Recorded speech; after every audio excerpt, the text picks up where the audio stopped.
Hindi akalain ni Augusto Madrigal na muntikan niya nang makita ang kanyang asawa sa kabilang buhay sa mismong araw ng kanyang retirement party. Ngunit mas ikinagulat niya na plano pala ito ng isang taong malapit niya nang maging kapamilya.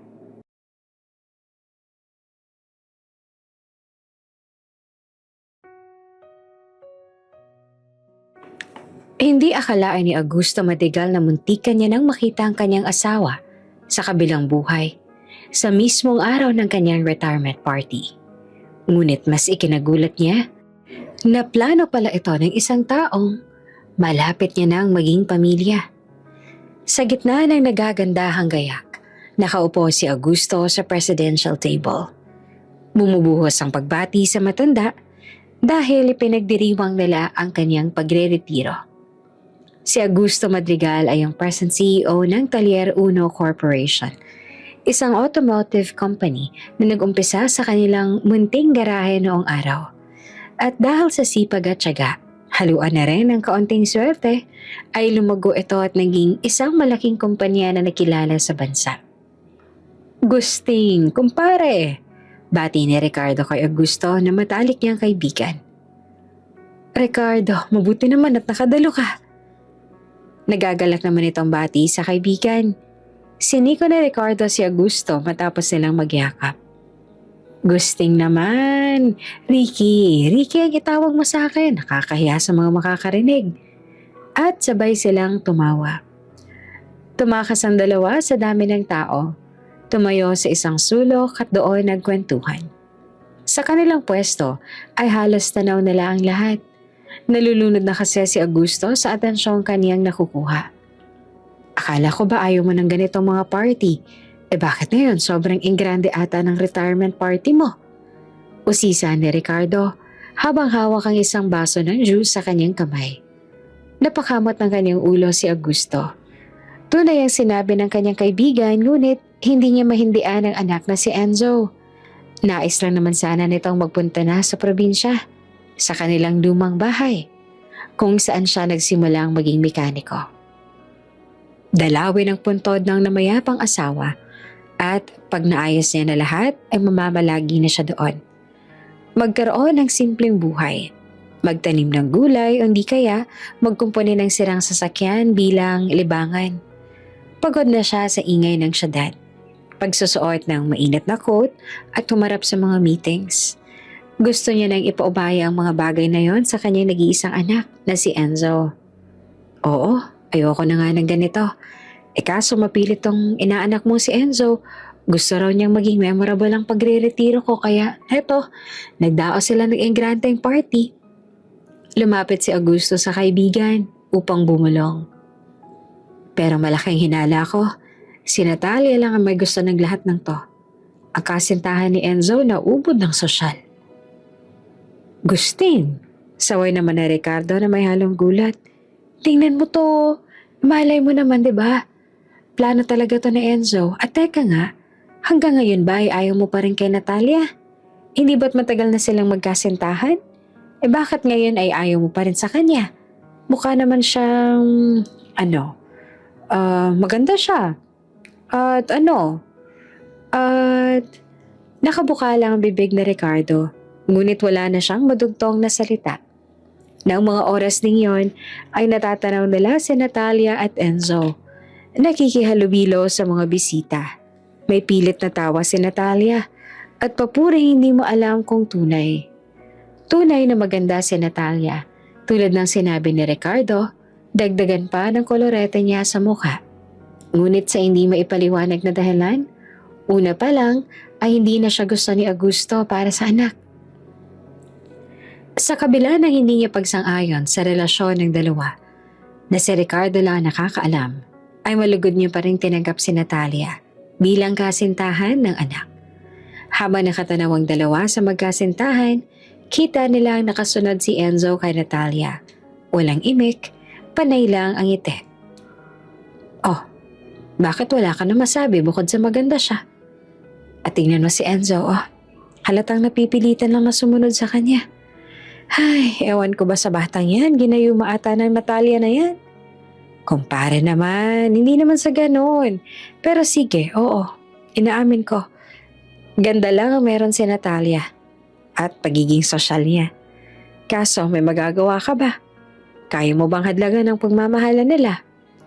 Ngumisi si Augusto. Oo na, sige na. Alam ko namang hanggang salita lang naman ako tungkol sa bagay na to. Pero kung ako ang tatanungin, mas gusto ko pang maging manugang si Kira kaysa sa kanya.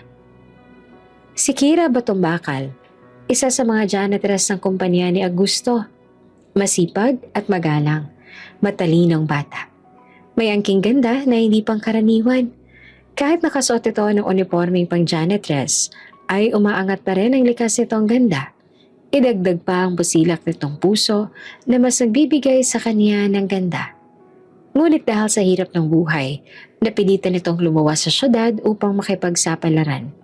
Hanggang sa nakapasok ang dalaga sa opisinang Talier Una bilang janitress. Unang napansin ni Augusto ang dalaga na minsan niyang makita ito at ang kaniyang anak na kumakain sa karinderya malapit sa opisina. Galing service on si Enzo. Konti pa lang nakakaalam na anak niya si Enzo. Gusto kasi nitong makihalubilo sa iba pang mekaniko at empleyado, kaya naisipan niyang pumasok bilang regular na empleyado. At habang pinagmamasa ng anak mula sa malayo, napansin nitong kakaiba ang kislap ng mga mata ng kanyang anak. Hindi pilit ang tawa at naipapakita nito ang tunay niyang gilas. Gayun din naman si Kira na sobrang palatawa at sumasabay sa kanilang mga kalokohan. Hindi ko makakalimutan yung mga ngiting yun ni Enzo. Alam ko may pagtingin siya kay Kira.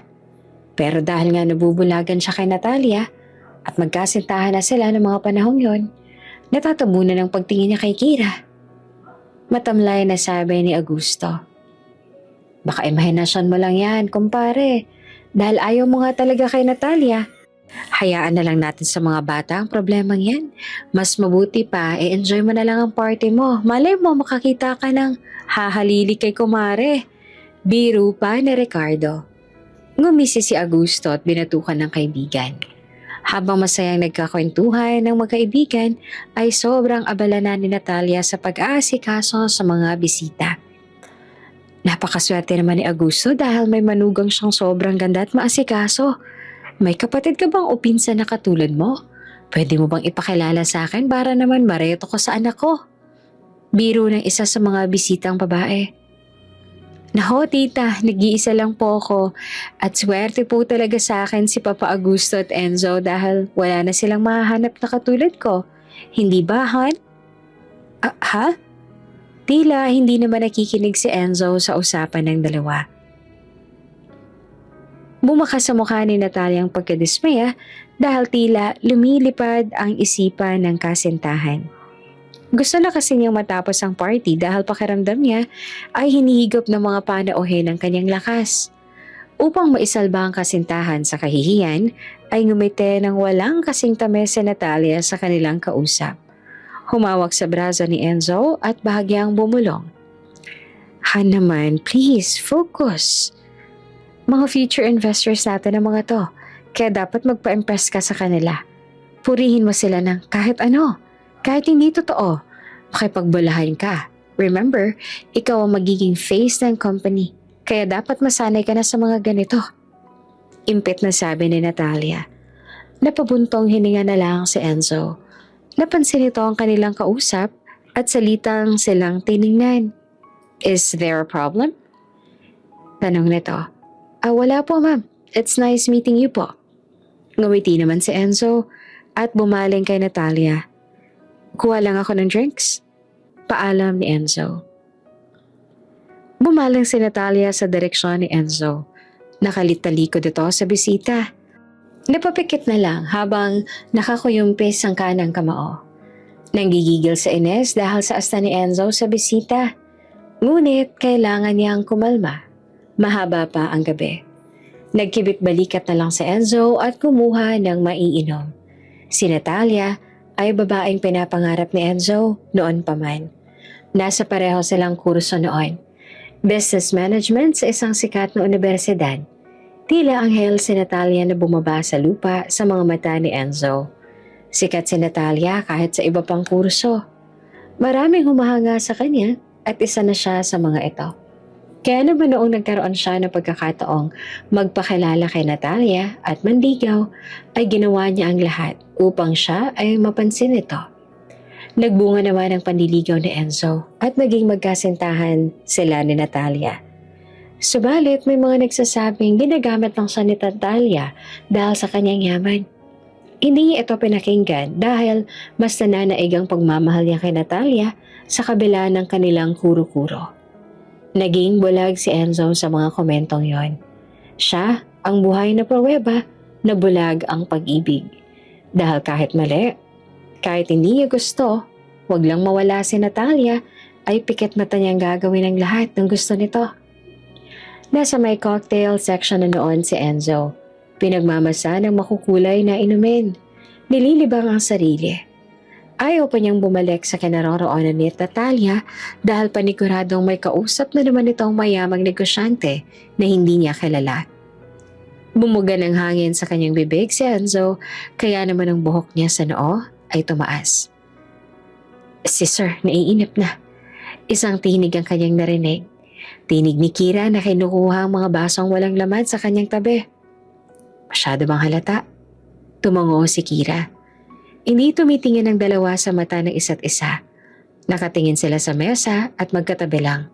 Tila abala sa kanilang ginagawa habang sila ay magkausap. Mahaba pa po sir ang gabi. Mukhang kailangan niya rin ng mahabang pagtitiis. Kawawa naman kayo sir. Asar pa ni Kira. Kahit na magkaiba ang estado ng buhay ng dalawa, kailanman ay hindi pinaramdam ni Enzo ang kanyang pagiging mayaman sa kanilang mga tauhan. Mas gusto nitong makihalubilo sa mga ito, kumain kasama sila, kahit tuyo at itlog na maalat lang ang ulam. Nakikipagtawanan at kwentuhan, at sa ganitong paraan, nakuha ng binata ang loob ng lahat. Nakuha nito ang respetong walang kapantay sa murang edad, kahit sa mas matanda pa sa kanyang iba sa kanila. At ito, ang isa sa ipinagmamalaki ni Augusto sa kanyang anak, ang pagiging mapagkumbaba. Kawawa talaga. Nga pala, tuloy ba kayo sa after party nyo? Saan kayo magsasalo-salo? Sa likod pa rin ba ng office? Sa may bakanting lote? Tanong ni Enzo na tila nasasabik sumama. Sa may bakanting lote po sir, susunod po ba kayo? Oo, kahit anong mangyari, susunod ako. Nako sir, baka mamaya takasan niyo na si Ma'am Natalia. Yari na naman kami sa kanya. Hindi yan, akong bahala. Ngiti-ngiti sabi ni Enzo sabay tingin sa dalaga. Basta hintayin mo ako ha, sabay tayong pumunta. Ha? Hihintayin pa kita sir? Lugi naman hata ako nun sir. Nagpa-party-party na sila tapos ako hinihintay ka pa. Paano kung hindi ka makatakas kay ma'am? Napatingin na rin si Kira kay Enzo. Tila nagulat sa hiling ng kanyang amo. Hindi yan, akong bahala. Wika ni Enzo habang nakatingin sa among mukha ni Kira. Sa hindi naman kalayuan, walang kamalay-malay ang dalawa na sina Enzo at Kira. Pinapanood pala sila ng magkumparing sina Augusto at Ricardo. Nakikita mo yan? Yan ang sinasabi ko sa'yo, Ricardo. Ganyang mga titig, ganyang mga tingin. Yung mga kislap ng mga mga ngiti, yan ang tunay na pag-ibig. Biglang sabi ni Augusto at nakuha pang ituro kay Ricardo ang dalawa. Oo na, Agustin. Nakikita ko na ang sinasabi mo. At hindi ako magsisinungaling ha. Sa tanda kong to, parang nakita akong sarili ko at ang asawa ko noong araw sa kanilang dalawa. Hay, pag-ibig nga naman. Pero sa kabila ng masayang pag-uusap ni Enzo at Kira, ay biglang lumapit si Natalia. At ayan na ang kontrabida. Nanlulumong wika ni Augusto. Aham, singit na Natalia sa dalawa. Ang alam ko, wala pang 5 minutong pagkuha ng drinks at pagbalik sa pwesto ko kanina. Pero here you are. At mas gusto mo pang makipag-usap sa tsamay na yan kesa sa mga taong mas importante at mas makakapagpaangat ng kumpanya. Mataray na sabi ni Natalia. Napayuko si Kira. Umatras ang bahagya. Natalia, saway naman ni Enzo. I'm just saying the truth. Mas binibigyan mo pa ng importansya ang mga bababang uri kesa sa mga kauri mo. Remember, Enzo, ikaw na ang papalit kay Papa. Kaya kailangan mo nang ilayo ang sarili mo sa mga taong katulad niya. Sabay harap kay Kira. Natalia, ilang beses ko bang sasabihin sa'yo na kahit retired na si tatay, sa kanya pa rin ang kumpanya.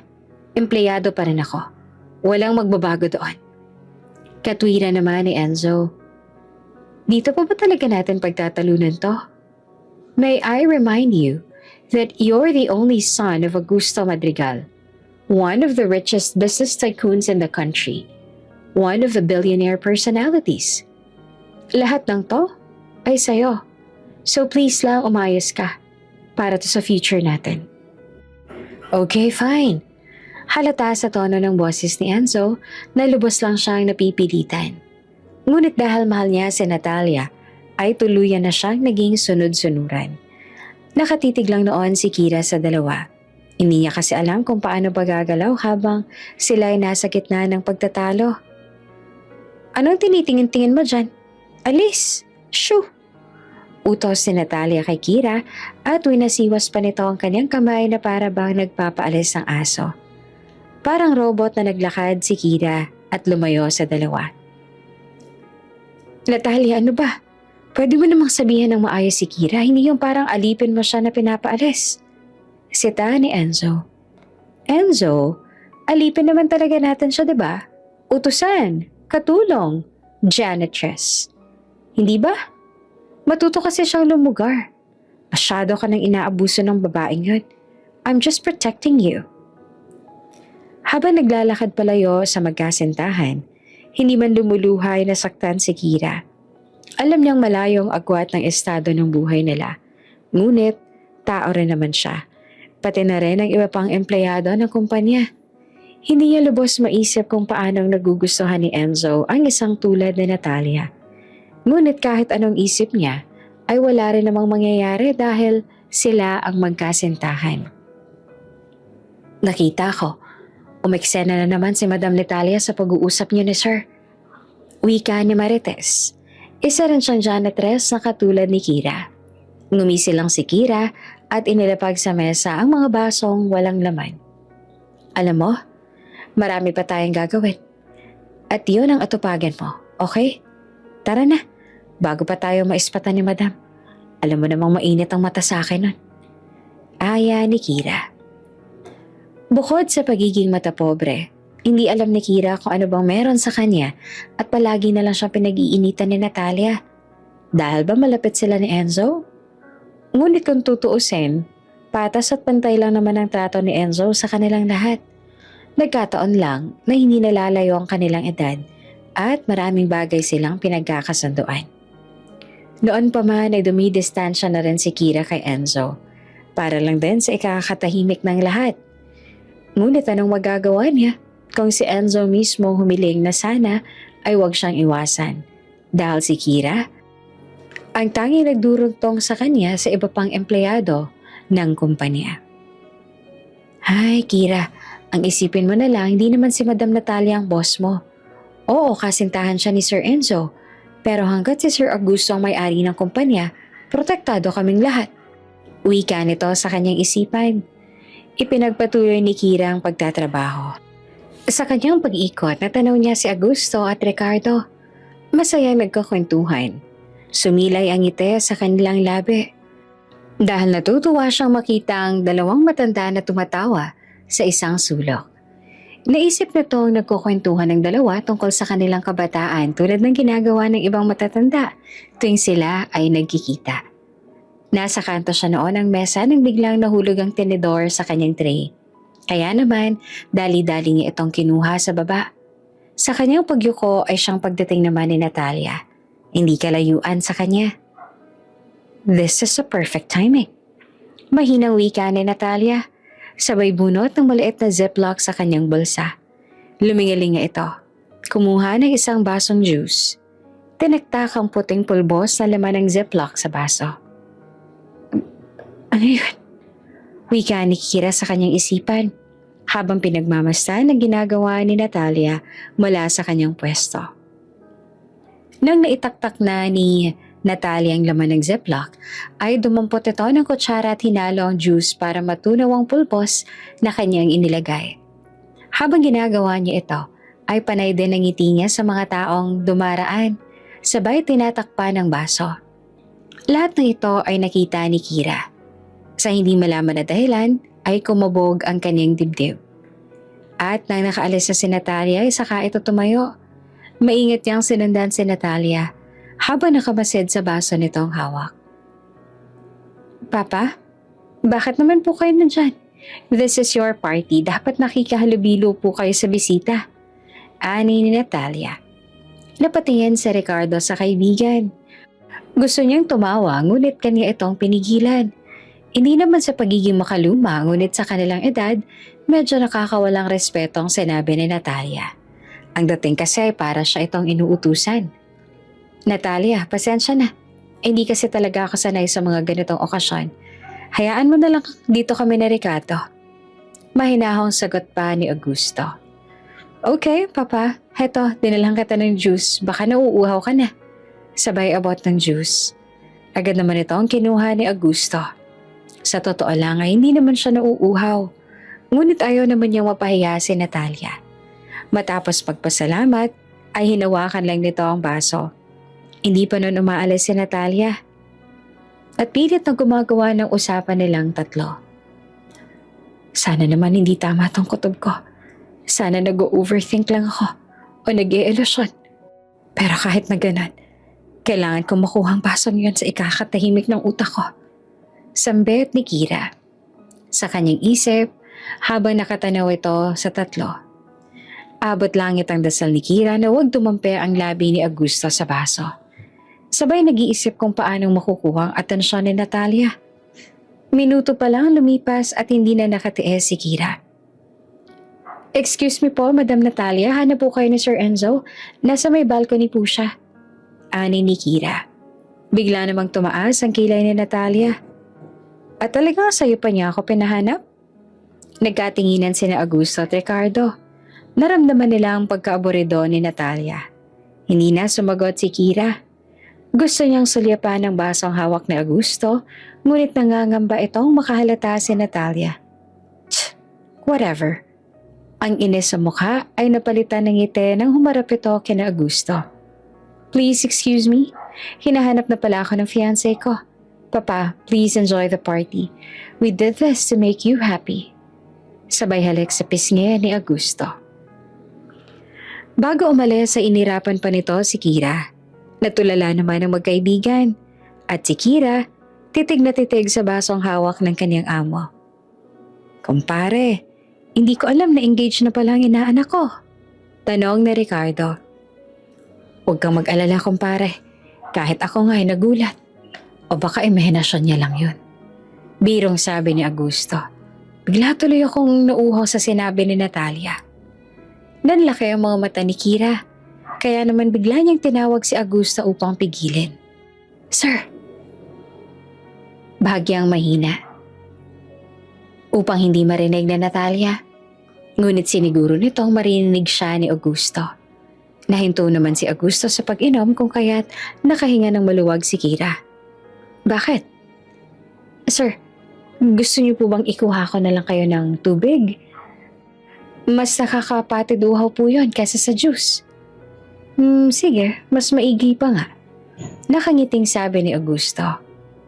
Sige po sir. Kayo rin po Sir Ricky, gusto niyo rin po ba ng tubig?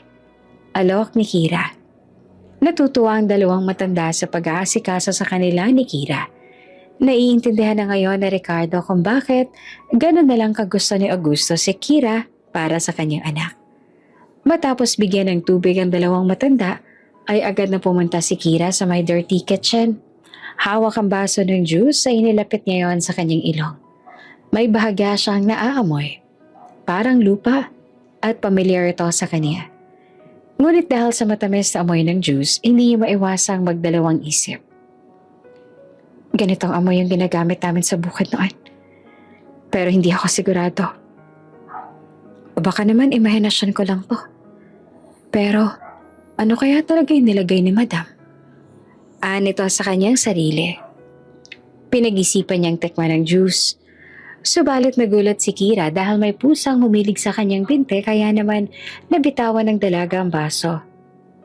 Ay, muning naman! Yan, nabasag tuloy ang baso. Nito sa pusa. Nagugutom ka na ba? Sige, mamaya ipapakuha kita ng mismis ha. Magtago ka na muna. Baka mamaya makita ka ni Madam Natalia. Ipatampot ka na naman sa animal control. Hindi lang siya pinansin ng pusa. Dumiretso ito sa nabasag na baso at hinimura pang juice na natapon.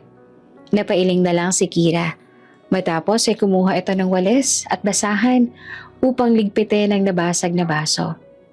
Minuto rin ang lumipas at sa kanyang pagbabalik, laking gulat niya na nangingisay na ang pusa. Muning? Ano nangyari sa'yo, Muning? Wika ni Kira at natataranta. Sa isang iglap ay binawian ng buhay ang kawawang pusa. Sa party, nakita naman ni Natalia si Enzo. Mag-isa, nakamasid sa mga bisita habang hawak ang isang baso ng wine na matipid niyang iniinom. Han, bakit ka mag-isa? Is there something wrong? Inahanap mo raw ako, sabi ng tiyamay. Are you looking for me para mag-sorry? Dahil tama ako at mali ka. Dahil dapat lang natratuhin ang tiyamay bilang alipin, hindi bilang kaibigan. Hindi naman talaga hinahanap ni Enzo si Natalia. Bagkos tinatakasan pa nga niya ito. Ngunit hindi na siya nakipagtalo. Naisip ng binata na gumagawa lang sa Natalia ng rason upang patunayan na siya ay tama.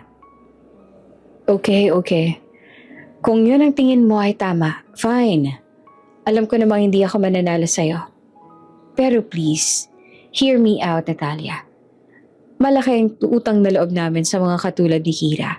Kung wala sila, hindi naman lalago ang kumpanya. We are a team. At uulitin ko, isa din ako sa kanila. Hindi naman porket anak ako ni tatay, magmamarunong na ako at magmamataas. Paliwanag ni Enzo. Umismed si Natalia. Hindi pa rin ito tanggap ang sinabi ni Enzo. Niyakap ni Enzo ang kasintahan, hudyat na ayaw niya nang palakihin pa ang tampuhan. Hay, pasalamat ka, mahal kita. Kahit ganyan ka. Ani ni Enzo, sabay halik sa noo ni Natalia. Habang nakayakap si Enzo kay Natalia, isang mapanlinlang ng ngiti ang gumuhit sa mga labi ni Natalia. Dahil inaasahan nitong may magaganap na ikakagulat ng lahat. Nang oras ding yon, masyado nang nag-iingayan ang dalawang matanda sa kanilang kinatatayuan, kaya naisip nilang lumabas. Hindi ka na talaga nagbago, Augusto. Mas gusto mo pa din dito tayo sa labas at magpakagat sa mga lamok kesa doon sa loob na naka-aircon. Reklamo na Ricardo. Tinawanan lang ito ni Augusto sabay nakita si Kira na may dalang dustpan at may tinatapon na garbage sa basurahan. Sinundan lang ito ng tingin ng dalaga. Baka sa mukha ni Kira ang lungkot at napabuntong hininga pa nga ito matapos magtapon. Gusto sanang habulin ni Augusto ang dalaga at tanungin kung bakit ito malungkot. Ngunit dahil sa katandaan ay mabagal na itong maglakad at hindi na naabutan ng dalaga. Hingal na hinabol na Ricardo si Augusto hanggang sa nakarating sila sa may basurahan. Ikaw matanda ka, kanina mo pang trip magpakagat ng lamok tapos ngayon, bigla mo na lang akong iniwan doon at heto tayo ngayon nasa harap ng basurahan. Singhal na sabi na Ricardo. Hindi lang siya pinansin ni Augusto. Hindi lang niya alam kung bakit, pero parang may nag-uudyok sa kanyang tingnan ng basurahan at alamin ang tinapon ni Kira. Nakita na lang niya ang kanyang sarili na hawak ang garbage bag. Kinalas niya ang buhol nito at bumungad sa kanila si Munting, ang alaga nilang pusa sa gusali. Kaya pala malungkot si Kira. Wika ng matanda. Bakit? Ano ba yan? Pusa lang naman yan. Bakit kayo malulungkot dahil sa... Nahinto si Ricardo nang mapansing may kasamang basag na baso ang pusa. Bigla itong kinabahan at namutla. Ricardo, ayos ka lang? Tanong ni Augusto nang natigilan si Ricardo sa pagsasalita. Gusting, sana lang mali ang kutob ko. Pero pakiramdam ko, may gustong pumatay sa'yo. Namutla si Augusto at natulala. Si Ricardo naman ay dali-dalang kinuha ang plastic at inaya ang kaibigan na sumama muna sa kanya. Sakay ng sasakyan ni Ricardo, pinaliwanag nito kay Augusto ang kanyang naobserbahan sa kanilang nakita. Hindi naman sa tinatakot kita, ha? Pero may mga kaso na ako nahawakan sa ganitong paraan nagsisimula. At ang dahilan? Mana o insurance. O sa madaling salita, pera. Teka lang, hindi kita maintindihan. Augusto, may gustong lumason sa'yo at iniligtas ka ni Kira. Nagulantang si Augusto. Biglang sumagi sa kanyang isipan ng juice na ibinigay ni Natalia at kinuha ni Kira. Alam niyang ito ang tinutumbok ng kaibigan dahil sa basag na baso na kanilang nakita kasama ng pusa sa garbage bag. Subalit kahit naman hindi niya gusto si Natalia para sa anak, ay hindi naman niya kayang pagbintangan si Natalia. Kumpare, pwede patunayan mo muna ang sinasabi mo bago ka magbintang? Wika nito na may otoridad. Siyempre naman, Gusting. Hindi ko masasabi ang mga ganitong bagay kung hindi ko kayang patunayan, ano? At mas nanaisin ko pang mali ako. Dahil kung hindi, nalalagay sa panganib ang buhay mo at ang inaanak ko. Nagtungo ang magkaibigan sa isang forensic laboratory. At dahil sa malawak na koneksyon ni Ricardo bilang mahusay na abogado, ay nagawa niya ngang ipatest ang dala-dalang mga samples. Ang pusa at ang basag na baso. Mas mabuti pang dito ka muna kasama ko. Sabihin mo na lang kay Enzo na inaya kita sa bahay para hindi siya mag-alala. At tignan natin kung ano magiging reaksyon niya. Ang magiging reaksyon ni Natalia. Nagpatuloy ang retirement party ni Augusto ng gabing iyon. Maraming naghanap sa matanda dahil nawala ito na parang bula. Nasaan ba si Papa? Tanong ni Natalia sa kasintahan. Ipahanap mo nga sa mga tsimay. Nauubusan na ako ng dahilan kung nasan siya. This is his party, dapat nandito siya at hindi nagtatago. Bumuntong hininga naman si Enzo. Nasa tabi-tabi lang yon. O di kaya tumakas na sila ni Ninong Ricky pumunta kung saan. Parang hindi mo naman kilala si tatay. At sa totoo lang, ayaw naman niya ng ganito eh. Ikaw lang naman itong mapilit. Wika ni Enzo na sa bandang dulo ay humina bigla. Anong sabi mo? Sabay taas kilay ni Natalia. Ang sabi ko, bigla na lang nag-vibrate ang phone ni Enzo sa kanyang bulsa. Kaya nahinto siya sa pagsasalita. Nang kanya itong tingnan, ay nakita niya ang mensahe ni Ricardo. See, I told you magkasama sila ni Ninong. Tinakasan na nila tong party. Hay, alam niyo kayong magtatay, pinapasakit niyo ang ulo ko. At nagmatchang umalis si Natalia. Kunwaring naiinis dahil umalis ng walang paalam si Augusto. Ngunit isa lang itong pagkukunwari. Lihim itong nakangiti. Galak na galak sa nangyari. Hoy, Kira, tulala ka dyan. Sita ni Marites sa kaibigan. Nasa banggerahan ng dalawa.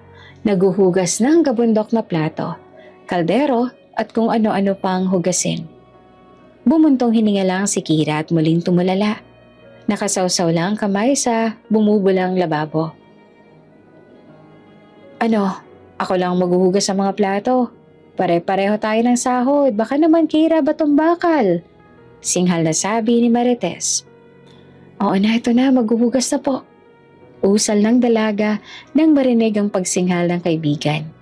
Halata sa mga kilos ni Kira ang pananamlay at panay ang buntong hininga nito. Hindi siya mapakali. Hindi niya lubos maisip na magagawa iyon ni Natalia kay Augusto. Anong klase ang taong kayang pumatay ng isang matanda? Napapansin ni Marites ang sunod-sunod na pagbuntong hininga ng dalaga. Kira, yung totoo. Bakit pa na yung buntong hininga mo at ang tamlay mo? May nangyari ba? Usisa ni Marites. Oo, may nangyari. Namatay si Muning kanina pagkatapos niyang dilaan yung juice na natapon sa sahig. Malamig na sabi ni Kira habang naghuhugas ng plato. Napahinto naman si Marites sa paghuhugas at mumaling sa kaibigan. Teka, anong sabi mo? Namatay si Muning dahil hinimura niya yung juice na natapon? Tumango si Kira. Nakaharap pa rin ito sa banggerahan. Patuloy na naguhugas ang plato. Oo, tamang narinig mo. Ngayon mo sabihin sa akin, sino hindi magkakaganito sa nangyari? Dalawa na silang balisa. Hindi man kompleto ang detalye, ay malinaw sa magkaibigan na muntikan ng may bawian ng buhay. At si Muning ang nagsakripisyo ng buhay para sa kaligtasan ng lahat. Kinabukasan, pagmulat ng mga mata ni Natalia, nag-umapaw sa enerhiyang dumadaloy sa kanyang buong katawan. Masigla itong bumangon sa kama at sumandal sa headboard. This is the day. I cannot wait na humiga sa pera at mabili lahat ng gusto ko. Hay, magtignan nga yung phone ko, may text o tawag si Enzo. Kukunin na sana niya ang kanyang telepono sa may side table, ngunit bigla itong nahinto. Wait, hindi ko pa pala na-practice yung pag-iyak ko. At ano kayang magandang speech para sa eulogy? Ay teka lang, ano kayang isusuot ko sa first day ng burol? Lalo na sa last day. Dapat maganda pa rin ako.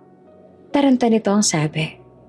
Oras ang lumipas at nang naihanda na ni Talia ang kanyang mga damit, pati na rin ang kanyang speech at paanong aarte sa harap ng maraming tao, lalo na kay Enzo, ay doon pa lang niya tiningnan ang kanyang telepono.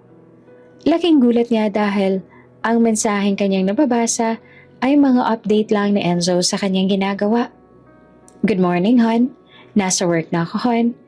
Marami ako meetings ngayon, hon. Bakit ganito?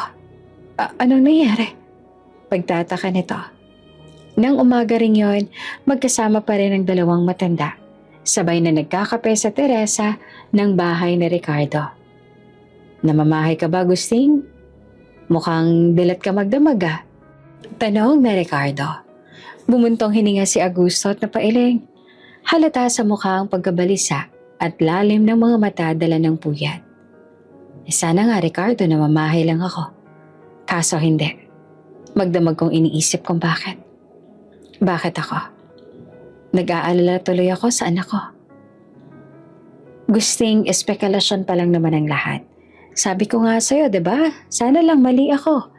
Sana masyado lang akong OA para masabi lahat ng yon sa'yo. Pero para makasiguro, kailangan muna nating mag-ingat at palabasing wala kang alam. Mas lumalim ang hinga ni Augusto. Matapos sumigop ng kape, muling nagsalita si Ricardo. Ano palang sabi sa'yo ni Enzo nang sabihin mong magkasama tayong dalawa? Wala naman, mag-ingat daw tayong dalawa kung saan man daw tayo pupunta. Mukha namang wala pa siyang alam hanggang ngayon sa tunay na nangyari. Mabuti kung ganon. Huwag kang mag-aalala, nakabantay na ang mga tao ko kay Enzo. Hindi ko hahayaang mapahamak ang inaanak ko. At isa pa, bukas, malalaman na natin ang result ng test sa pusa. Mas lumalakas ang kutob ko, lalo na't nakita sa baso ang fingerprint mo, ni Natalia, Tira. Makukuha na rin natin ang CCTV footage sa party. Handa ka na bang panoorin yon? Nag-aalalang tanong na Ricardo. Lumipas ang mga araw, normal ang kilos ng lahat, maliban kay Natalia. Hindi ka ba nagtatakahan? Ilang araw nang wala si Papa. Ito matapos sumangos sa pumunta sa opisina ni Enzo. Kasalukuyan ito nakatitig sa kanyang computer at nagtatrabaho nang dumating ang kasintahan. Han, para namang hindi mo naman kilala si tatay. Parang kabuti yun, diba? Bigla-bigla na lang susulpot. Hindi yan gagawa ng ikakapahamak niya. Baka umuwi sila ni Ninong ng probinsya. Namiss niya na siguro si nanay. Tumayo si Natalia at umarteng alalang-alala. Nagawa pa nitong humawak sa kanyang noo at nagparoot pa rito sa harapan ng kasintahan. Han, matanda na si Papa at nabubuhay tayo sa magulong mundo. Paano kung... Napahinto sa pagtitig sa kanyang computer si Enzo at binaling ang tingin sa kasintahan. Natalia, relax. Mas nag-aalala ako sa iyo ngayon kaysa kay tatay. Kasi ngayon ka lang nagkaganyan. Sumandal si Enzo at tumingin sa kasintahan. May dapat pong mangyari kaya ka nagkakaganyan? Usisa ng binata. Biglang naniga si Natalia. OMG, nag-overact ba ako? Dapat bang hindi ako nag-alala ng ganito? Shucks, ano gagawin ko? Baka mahalata siya na. Nahinto si Natalia sa pagkausap sa kanyang sarili nang bumukas ang pinto at nagsalita ang secretary ni Enzo. Sir, excuse po, andito po si Sir Ricardo. Nito. Pinapasok ni Enzo si Ricardo. Balisa ang kanyang ninong na agad naman niyang napansin. Hindi ito makatingin sa kanya at tuwing itatanong niya kung nasaan ang kanyang tatay, ay iniiba nito ang usapan. Ninong, nasan po si tatay? Ulit nitong tanong na may kalakasan ng boses. Hindi naman umimik si Ricardo at lumihis ng tingin kay Enzo. Nakaramdam si Enzo ng kaba na hindi niya maipaliwanag. If you may excuse me, Uncle Ricardo, bakit hindi niyo masabi sa amin kung nasan si Papa? May tinatago po ba kayo sa amin? Mapangahas itong sabi. Nanginginit ang tenga ng matanda, ngunit kinontrol nito ang kanyang sarili.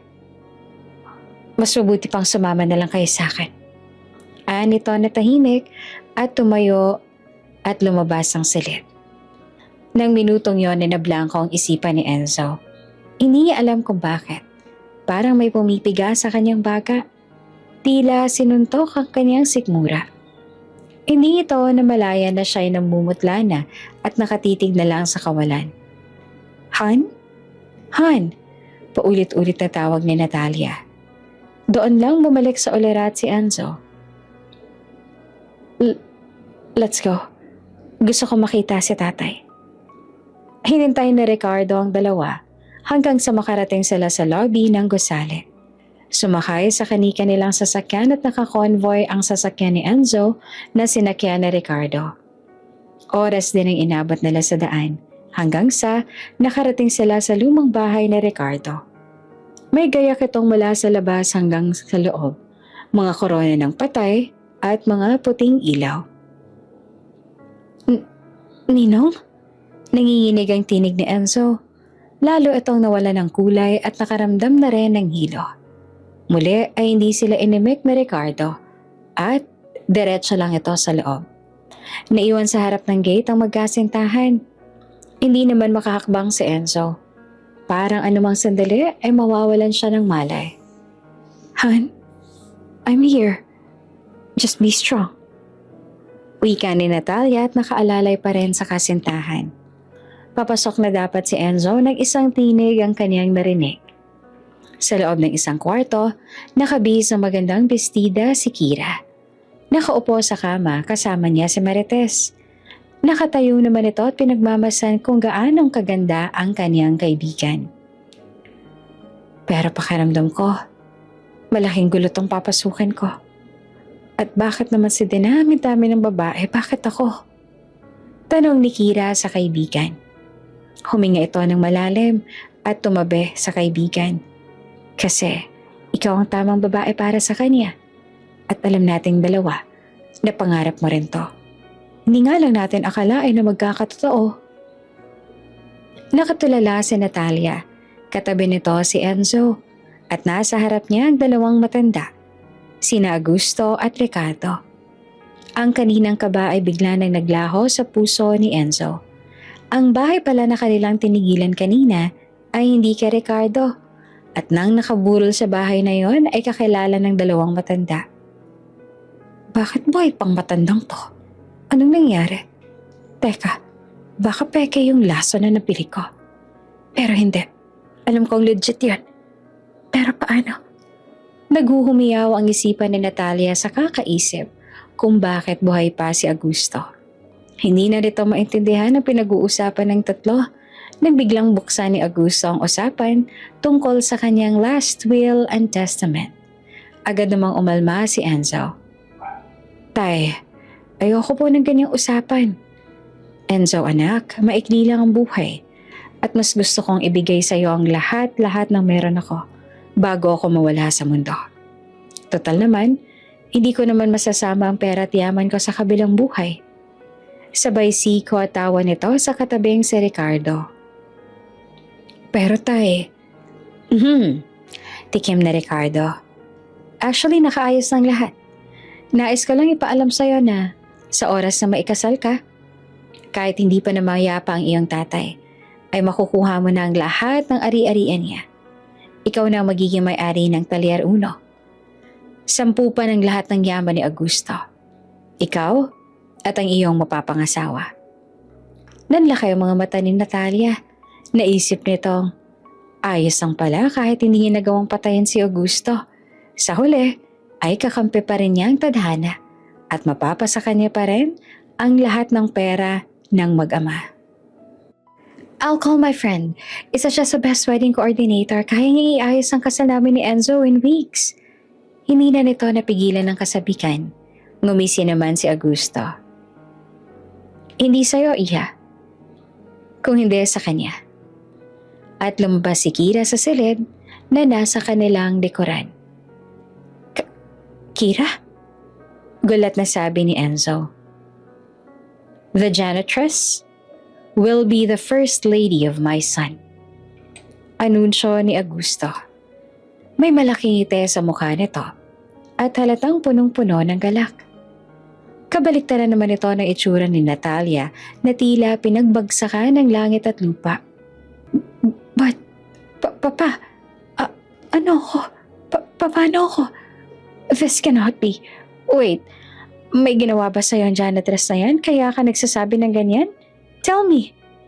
Napatayo pa si Natalia sa upuan at dinuro-duro si Kira. Natalia, anong karapatan mong pagsalitaan ng ganyan ng daughter-in-law ko? Sigaw ni Augusto sabay tayo na ikinagulat ng lahat. Napakurap ng ilang beses si Natalia. Hindi siya makapaniwala sa kanyang nasaksihan.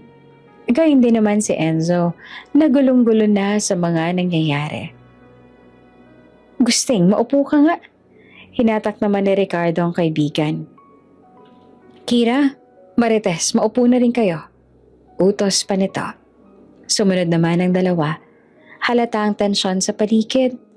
Malalim na ang paghinga ni Kira dahil sa kaba. Matalim ang tingin sa kanya ni Natalia. Nabalot ng katahimikan ng paligid ng ilang sandali. At nang medyo humupa na ang tensyon, ay nagsalita na sa Ricardo. Nandito ako hindi bilang ninong at kumpare. Nandito ako bilang abogado. Upang ipaliwanag ang magiging last will ni Augusto Madrigal. Panimula ni Ricardo. Dumaan ang lahat sa legal na proseso. May lagda ang lahat ng papel na inilahad ni Ricardo. At lahat ng nakasulat sa papel na yon ay nais ni Augusto. So, is there any question? Lalo na sa iyo, Enzo, na magiging tagapagmana ng lahat ng yaman ni Augusto Madrigal. Tanong na Ricardo. Maraming bumabagabag sa isip ko ngayon. Pero, may isa lang akong tanong na gustong maging malinaw sa mga oras na to. Humarap ito sa kanya. May naluluhang mga mata. Tatay, buhay pa naman kayo pero bakit? Bakit kailangan niyong gawin to? Iiwan niyo rin ba ako tulad ni nanay? Hindi yon ang inaasahan ni Augusto. Mahal na mahal niya ang kanyang uniko iho. Ngunit kailangan niyang itagaw ang katotohanan para sa kapakanan ng anak. Enzo, anak, masalimuot ang mundong ginagalawan natin. Walang kasiguraduhan. Kaya sabi ko nga sa sarili ko nung retirement party ko, bakit kailangan ko pang hintayin ang kamatayan ko kung pwede ko naman ang ibigay sa iyo ang lahat habang nabubuhay pa ako? Pero bakit hindi niyo siya ipapakasal sa akin, Papa? Sabat ni Natalia.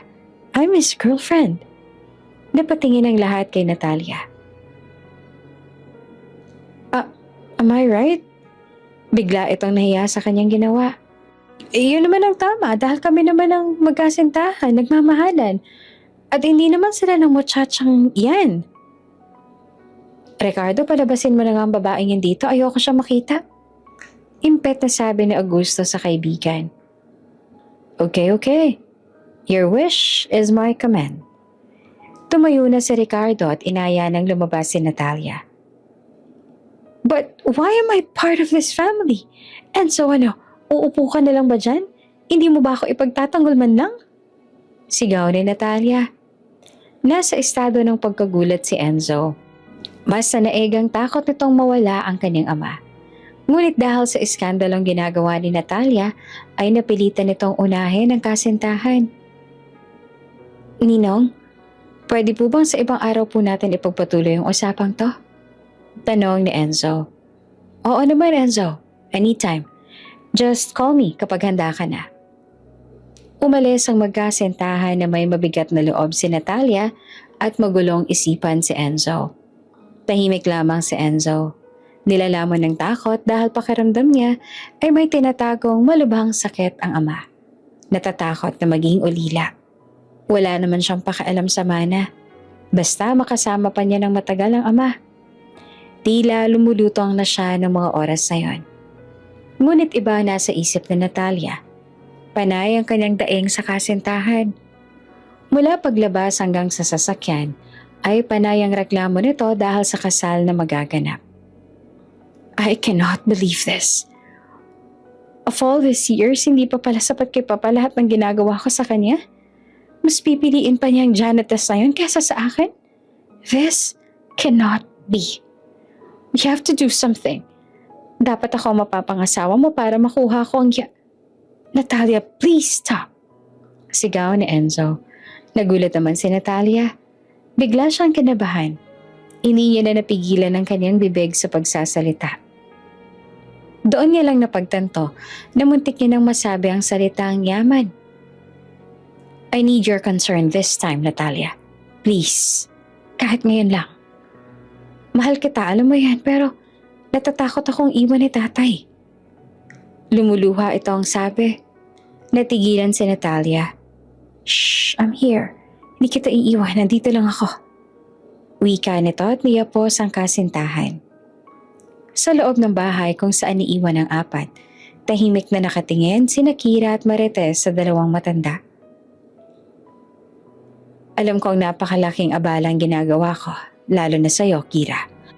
Wala na lang talaga akong ibang maisip na paraan para iligtas ang anak ko mula sa babaeng yan. Wika ni Augusto. Nagsisisi ka ba sa pagtulong sa amin? Tanong ni Ricardo. Oh, wala po yun, sir. Nung tinanggap ko po ang alok ninyo, inihanda ko na po ang sarili ko sa mangyayari. Wala po akong pagsisisi. Handa po akong gawin. Lahat ng to. Ani ng dalaga. Nasa kondo ni Natalia si Enzo. Doon muna sila dumiretso. Nakaupo sa sala ang dalawa. Tulala si Enzo at pinuproseso ang lahat sa kanyang isipan. Han, anong balak mo? Tanong ni Natalia. I love my father. Pero ikaw din ang buhay ko. Hindi ko kayang magpakasal sa babae hindi ko naman mahal.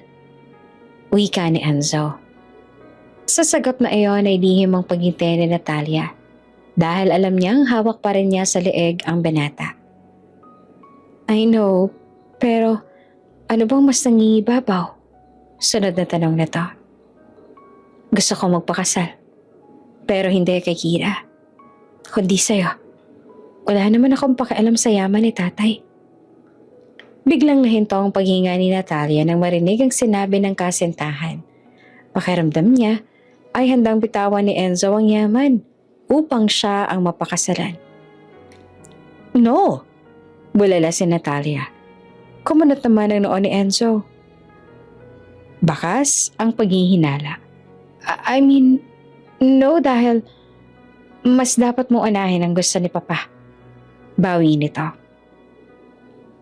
Pero kanina lang nagsasabi ka na dapat ikaw ang pakasalan ko. Na technically, ikaw naman talaga dapat dahil ikaw ang girlfriend ko pero bakit ngayon? Biglang hinawakan ni Natalia ang kamay ni Enzo na may pagkataranta. Napag-isipan ko na tama ka. This time, ikaw ang dapat kong unahin. I can't wait. Priority natin si Papa. Kung yun ang gusto niya. I have nothing to be against. Hindi naman niya sinabi maghiwalay tayo, hindi ba? Ang sabi lang naman niya ay ipakasal ka sa janitress na yon. Pero kahit nakasal ka na sa kanya, ako pa rin naman ang mahal mo, di ba? Yes, Han. Ikaw lang. Wala nang iba. Pinanghawakan ni Natalia ang sinabi ni Enzo. Para kay Enzo, ito na ang pinakamalaking sakripisyo ni Natalia na gagawin nito para sa kanya. Kaya naman, pumayag na itong magpakasal kay Kira. Tila naging kontrabida si Kira sa buhay ng magkasintahan. Siya ang hadlang sa kanilang pagmamahalan. Ang hindi naman alam ni Enzo, si Kira ang lubos na nagmamahal sa kanya, higit sino man. Oops! May break muna. Gusto mo bang ma-shoutout dito sa channel ni Ate Jane? Mag-comment lang ng lesson you learned from the latest story uploaded. Dahil pipili kami ng isang best comment of the day para i-shoutout sa susunod na upload. Kaya huwag kalimutang mag-iwan ng lesson you learned after you watch this video. Maraming salamat! Shoutout nga pala kina Bella Miranda from Caloocan City North, Christine Olsen from Sweden, at Fathma Mansul from Kuwait City. Sa ating mga taga-subaybay, paki-comment naman po sa baba kung taga saan kayo para alam ko kung hanggang saan lumaabot ang mga kwento ni Ate Jane at para ma-shoutout ko rin kayo sa mga susunod pa nating mga kwento. Maraming salamat sa pakikinig.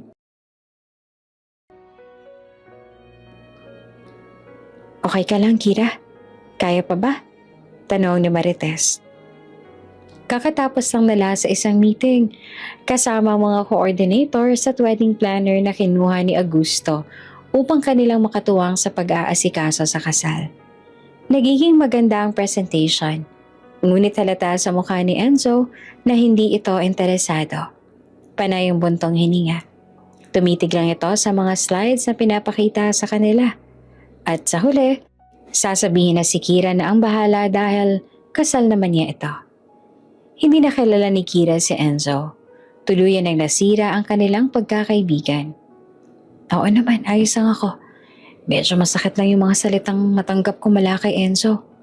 Akala ko handa na akong tanggapin yung mga salitang yun pero iba pala pag harap-harapan mo nang naririnig sa taong mahal mo na ayaw niya sa'yo at nasusuklam siya sa'yo. Naiiyak na sabi ni Kira. Matapos ang meeting at nakalabas na ang karamihan hanggang sa sila na lang ni Enzo ang natira, nasa labas din noon si Martes upang asikasuhin naman ang mga kamiting nila kanina. Naging tahimik ang paligid, kaya naman si Kira ang unang nagsalita. Enzo, kung may gusto ka, sabihin mo lang. Hindi ko lang naman to kasal. Kasal na. Huwag na huwag mo itutuloy ang gusto mong sabihin. Tila puno ng galit at inis at yamot ang boses ni Enzo. Parang sukdulan ng galit nito sa kanya noong mga oras na yun. Galit ka ba? Lakas loob na tanong ni Kira. Tuluyan ang sumabog si Enzo. Ilang linggo na rin niyang kinikimkim ang kanyang inis sa mga nangyayari. At ang masakit ay si Kira pa talaga ang taong kailangang gumawa nito sa kanya. Alam ni Kira lahat ng hinaing niya sa buhay. Ngunit ngayon, siya ang taong nagpahirap sa kanya. Oo, Kira. Galit na galit ako sa'yo. Mataas ang tono ng boses ni Enzo. Of all the people, bakit ikaw pa? Hindi ko maintindihan kung anong nangyari at bakit kailangan kitang pakasalan. Ano bang ginawa mo kay tatay? Pera bang habol mo? Bakit hindi mo nalang sabihin ng diretso? Bakit kailangan guluhin mo pa ang buhay ko? Ang buhay namin ni Natalia. Gustong umiyak ni Kira. Gusto niyang ipagtanggol ang sarili dahil kahit siya ay naiipit lang din naman sa sitwasyon. Hindi niya gustong manghimasok sa relasyon nila. Alam niya ang kanyang lugar. Ngunit sa kabila nito, mas pipiliin niyang siya ay kasuklaman ni Enzo kaysa walang gawin sa masamang balak na Natalia. Nagdesisyon si Sir Augusto kaya yun ang biglang hinampas ni Enzo ang mesa dala ng galit. Tumindig ang lahat ng balahibo ni Kira sa katawan. Sana nga totoo yung sinasabi mo. Sana lang sumusunod ka talaga kay tatay. Dahil sa oras na malaman ko na may kinalaman ka dito at pera lang ang habol mo, Hihimas ka ng rehas. Wala akong kaibigan na traidor. Pinagkatiwalaan kita, Kira. Akala ko ba kaibigan kita? Hindi pala. Tila tinuldo ka na talaga ang kanilang pagkakaibigan. Sinampal si Kira ng katotohanan. Nakaaway na rin ang tingin sa kanya ng dating matalik na kaibigan, ng lalaking kaniyang mahal. Paglabas ang pinto ni Enzo, sabay hampas ito doon. Tumulo ang kanyang mga luha hanggang sa umagos na ito ng tuluyan. Humagulgol sa labi sa sakit na nararamdaman. Kanina pa niyang pinipigilan na pumatak ang mga ito dahil ayaw niyang magpakita ng kahinaan. Ayaw niyang magpaawa. Ayaw niya nang makita ni Enzo na siya'y nasasaktan. Dahil ayaw din ni Enzo na may nakikitang umiiyak, lalo na't kung babae. Ngunit ang mga oras na yon ay hindi niya na mapigilan ng sakit na nararamdaman. Habang nagkukwento kay Marites ay panay ang pahid ng luha ni Kira sa kanyang mga mata. Gusto niyang magpakatatag, ngunit paano?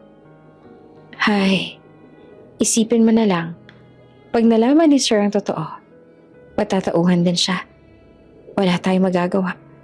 At isa pa, kahit sabihin natin ang totoo kay Sir Enzo, hindi pa rin naman siya maniniwala dahil nabubulagan siya sa pagmamahal. Parang ikaw, 'di ba? Pwede ka namang tumanggi. Pero dahil nga mahal mo si Sir Enzo, ayan, heto ka ngayon. Umiiyak, nasasaktan. Sabi pa ni Marites, ganun ba ako katanga para gawin ko lahat ng to? Medyo. Wala mahal mo siya.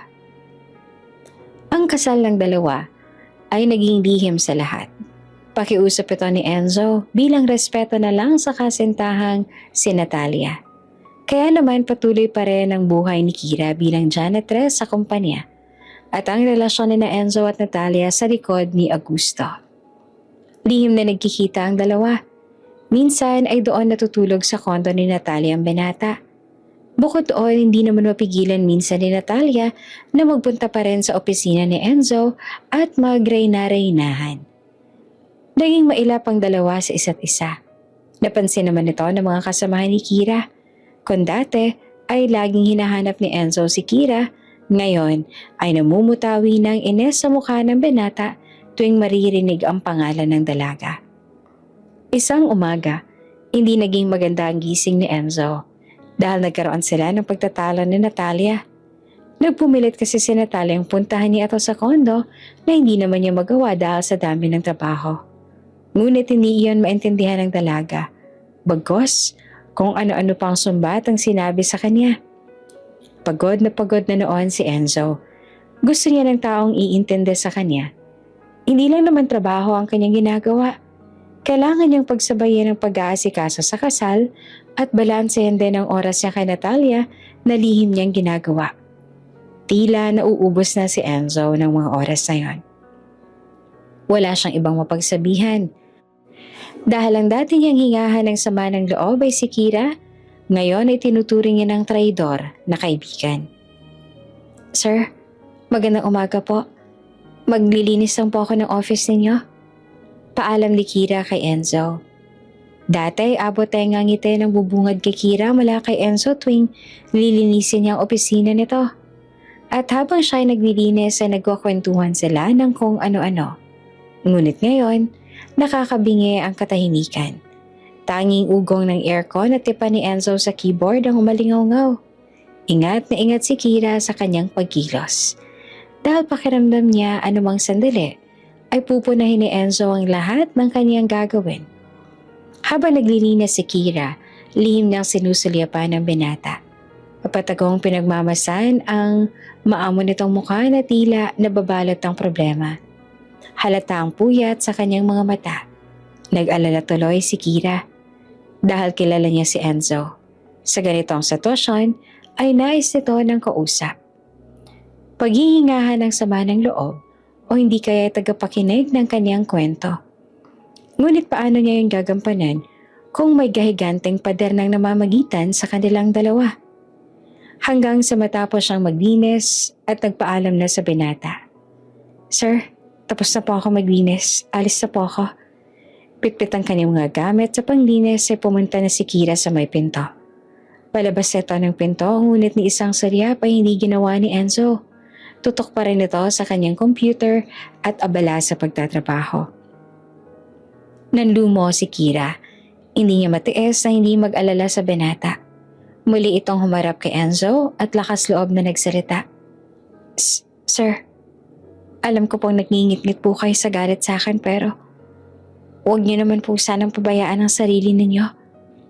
Kung ano man po ang pinagdaraanan niyo, alam ko po na malalagpasan niyo rin po ito. Hindi ko na masasabing andito lang ako at handang makinig dahil alam ko pong galit kayo sa akin. Pero hiling ko lang po sana na makahanap kayo ng taong pwedeng pagkwentuhan niyo ng dinadala ninyo. Alam nating dalawa na yun ang pinakakailangan niyo sa oras na to. Sige po sir, alis na po ako. At maniwala po kayo sa hindi. Sorry po sa lahat. Sabay labas ang pinto. Napatunghay si Enzo. Nagulat sa mga sinabi ni Kira. Hindi man ito nakita ang itsura ng dalaga. Alam nitong humuhugot si Kira ng isang katutak na lakas ng loob upang sabihin ang lahat ng iyon sa kanya. Huminto si Enzo sa kanyang ginagawa. Sumandal sa kanyang silya at initsa ang papel na nasa harapan. Enzo, ano bang nangyayari sa'yo? Wika nito sa kanyang sarili na maghalong yamot at paggalito. Napahawak si Enzo sa kanyang sentido. Hindi ito sumasakit ngunit habang hawak niya ito ay nagugunita niya ang masasayang alaala ni Kira. Hindi man ito bilang magkasintahan ngunit bilang matalik na magkaibigan. Sir, alam niyo naman pala na spoiled brat ang jowa niyo. Nagre-reklamo ka pa. Totoo naman po kasi sir ang sinabi ni Ma'am Natalia. Nawawala na kayo ng oras sa kanya pero dapat maintindihan niya rin na may trabaho po kayo. Ewan ko ba naman po kasi sa inyo. Sa dinami-dami ng babae sa mundo, ganyang ugali pang nagustuhan ninyo. Mahal mo po ba sir? Kung mahal niyo, hindi magtiis kayo. Anong gagawin po natin kahit anong litanya ko po sa inyo habang naglilinis ang office niyo? Hindi niyo naman po ako pakikinggan. Tama po ba? Ito ang mga payo ni Kira. Mapanakit, ngunit totoo. Mga payo na kahit paulit-ulit niyang pakinggan kay Kira, ay hindi siya nagsasawa. Ang atensyon nitong binibigay sa kanya na hindi niya alam kung bakit gumagaan ang kanyang pakiramdam, ngunit ngayon ay biglang naglaho ang lahat. O siya lang ang naglagay ng harang sa kanilang dalawa. Nang nakalabas na ng opisina si Kira, humahangos ito papuntang banyo upang doon magpahimasmas at pagsisihan ang kanyang ginawa. Nang hindi nito mapansin na paparating pala si Natalia ay nagkabungguan sila. Ano ba? Pwede bang tingnan mo ang tinadaanan mo? At isa pa yung tumbler ko oh. Sigaw ni Natalia na may halong gigil. Bumagsak kasi ang kanyang mamahaling tumbler sa sahig. Hindi naman ito nasira, ngunit ang reaksyon ni Natalia ay sobra-sobra. Para bang ikamamatay niya ng pagbagsak ng kanyang tumbler. Nasa pasilyo sila noon at dahil sa iskandalong sigaw ni Natalia ay napatingin ang lahat sa kanilang kinaroroonan. Sorry po, hindi ko po sinasadya. Nakayokong sabi ni Kira. Tingnan mo kasi ang dinadaanan mo. Paano kung magkaroon ng dentong tumbler ko? Kaya mo ba tong palitan? Sita ni Natalia. Hindi mo ba alam na mas mahal pa to kaysa sa buhay mo? Pagtunghay ni Kira ay nakita nito si Natalia. Yakap-yakap ang mamahalin niyang tumbler. Napapikit na lang si Kira at abot langit ang panghingi ng tawad. Bakit ba sa lahat ng araw, ngayon pa sila nagkadaupang palad? Sorry po ma'am. Sorry po talaga. Hindi ko po kasi kayo. At natigil na sa pagsasalita si Kira dahil nakita na lang niya si Natalia na binubuhusan siya ng malamig na tubig galing sa tumbler na hawak nito. Nanindig ang balahibo ni sa katawan ni Kira ng oras na yon. Nakatitig din sa kanya ang lahat. Yan ang bagay sa'yo. Chimay ka. Wika sa kanya ni Natalia matapos ubusin ang laman ng tumbler.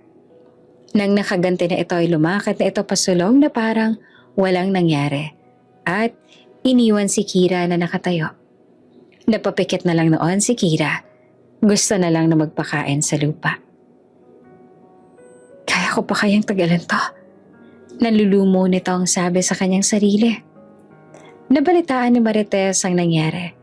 Agad siyang pinuntahan ng kaibigan at sinamahan sa kanilang locker upang makapagpalit ng damit. Bakit naman hindi ka lumaban? Sana hinampas mo sa kanya. Yung pinagmamalaki niyang tumbler para malaman niya na magkaroon lang yun ng dent pag hinampas sa mukha niya.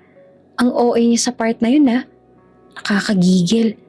Kung ako lang nandun, baka, bahala na lang talaga kung masisante ako. Pero ihahampas ko talaga sa ratakada niyang ilong yung tumbler niya. Gigil na sabi ni Marites. Habang hinihintay si Kira na makapagpalit ng damit. Hayaan mo na yun, Marites. May kasalanan din naman ako dahil hindi ako tumitingin sa dinadaanan ko. At bukod doon, kasalanan ko din kung bakit hindi silang ikakasal ni Sir Enzo. Pala ko sa love story nila. Kaya may karapatan lang siyang magalit sa akin. Kira naman, alam naman natin kung bakit humantong ang lahat sa ganito. At alam nating dalawa na siya rin ang may kasalanan kung bakit tayo nasa sitwasyong to. Paalala pa ni Marites. Tunay naman ang sinabi ni Marites. Si Natalia rin naman ang punot dulo ng lahat ng to. Nakita sa CCTV footage ang anggulo kung saan nilagyan niya ng kung anong pulbos ang inumin na binigay niya kay Augusto ng gabing yon. Sinundan nila ang bawat CCTV camera na makikita. Ang kilos si Natalia at ang eksenang binigay niya ang baso kay Augusto. Matapos ay sinundan nila si Natalia hanggang puntahan nito si Enzo. Kasabay nito ay ang mga kamera na nakuhana ng anggulo ni Kira at nakita nila sa dirty kitchen ang pagkabasag ng baso hanggang sa hinimura nito ng pusa na si Muning at nangisay lang makalipas ang ilang minuto. Habang pinapanood yon ni Augusto at Ricardo ay nanlalamig silang dalawa sa takot. Hindi nila akalain na sa likod ng magandang mukha ni Natalia ay nagtatago ang puso niyang ahas na handang tuklawin si Augusto, makuha lang ang nais nito. Nung una hindi maintindihan ni Augusto ang motibo ni Natalia. Gayong kasintahan naman ito ng anak niya. Nakaligtaan nito ang usapang yaman at pera na siyang paunawa ni Ricardo. Bilang magaling na abogado ay may naisip itong maaaring dahilan at nakaisip si Ricardo ng ilang hakbang upang makakalap ng ebidensya. Pinaimbestigahan niya na si Natalia. Tuso ang kanyang pamilya at matinik magtago ng baho. Ngunit sa tulad ni Ricardo walang inaatrasan at sanay sa ganitong kalakaran ay nalaman niya ang mabahong pagkatao ng pamilya ni Natalia.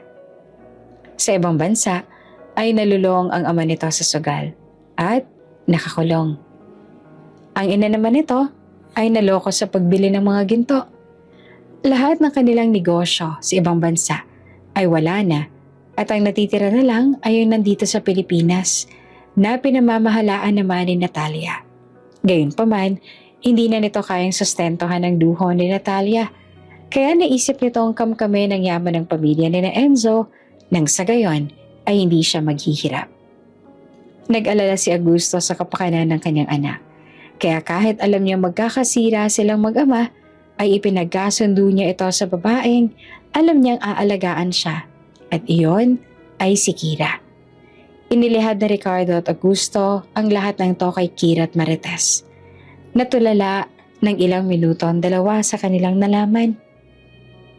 Alam kong mahirap ang ipapagawa ko sa'yo. Huwag kang mag-alala. May kapalit itong malaking halaga. Alok ni Augusto sa dalaga.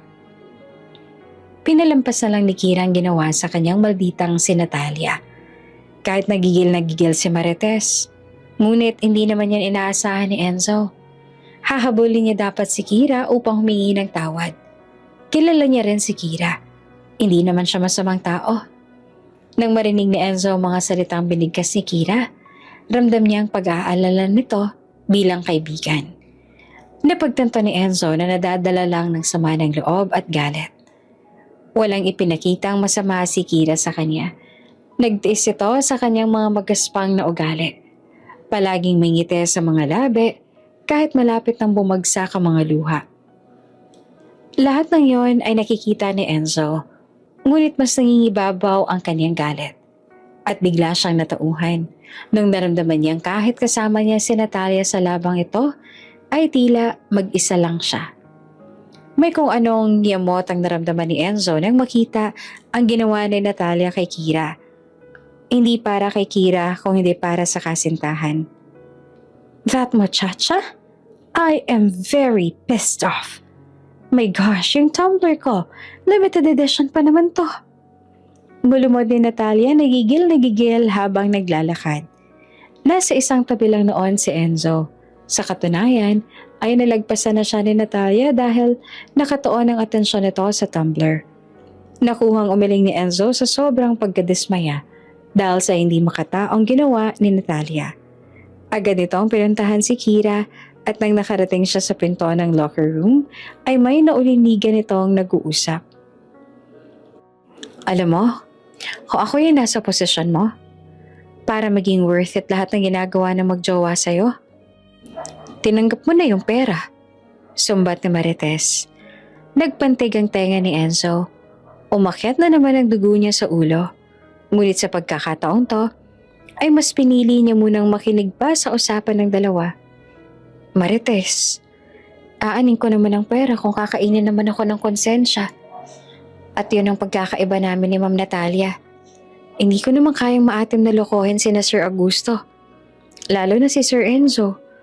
At saka huwag na nga natin tong pag-usapan. Hindi naman ako nasaktan kaya tara na. Bumalik na tayo sa trabaho. Ani ni Kira. Nang marinig iyon ni Enzo ay dali-dali siyang umalis.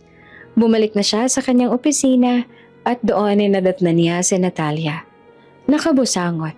Inis na inis at panayang puna sa mamahalin niyang tumbler. Han, ano? Nagmamaang-maangan dapat si Enzo sa pagdating ng kasintahan ngunit bumungad agad sa kanya ang hinaing nito sa nangyari sa kanyang tumbler. That Chimay? Pinangga niya ako at nahulog yung tumbler ko. This is a limited edition tumbler at collaboration to with Jenny of Blackpink. Alam niyo bang worth 10,000 pesos ang tumbler na to?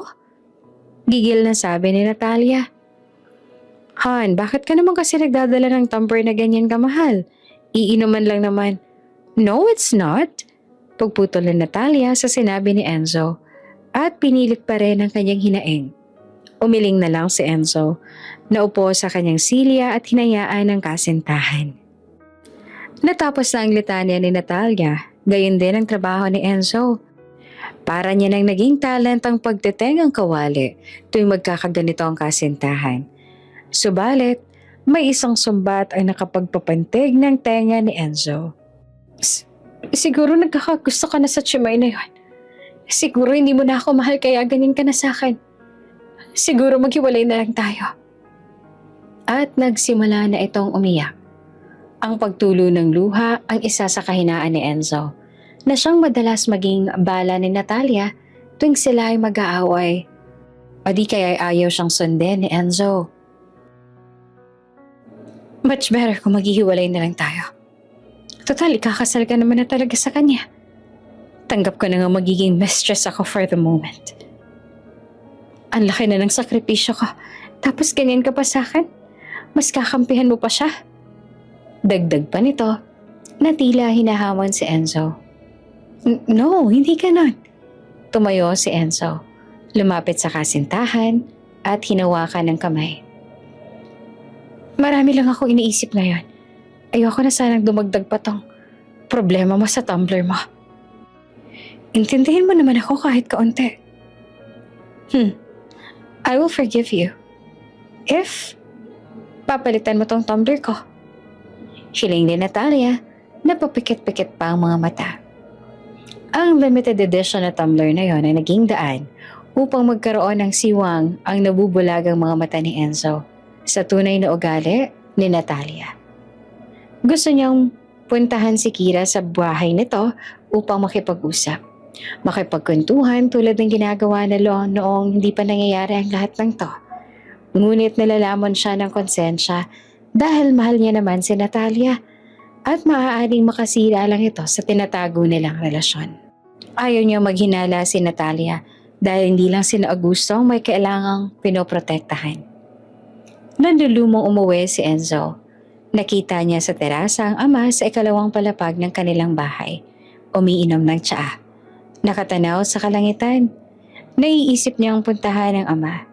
Dahil ito na lang ang tanging taong pwede niyang kausapin na hindi siya makokonsensya. Tay, sabi nito sa ama. Oh, andyan ka na pala. Halika, maupo ka. Kumain ka na ba? Gusto mo bang ipaganda kita ng hapunan at samahan ako dito? Alok ng ama. Ngiti lang ang sinagot ni Enzo. Gustong-gustong gawin ito ni Augusto sa anak. Ang sabay silang kumain at magkwentuhan ng kung ano-ano sa ilalim ng mga bituin at ng buwan.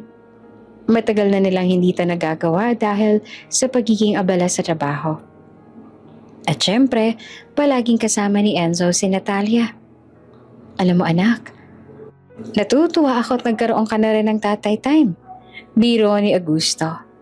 Tatay, ano pong ibig niyong sabihin? Noon kasi, palagi kang naka-babe time.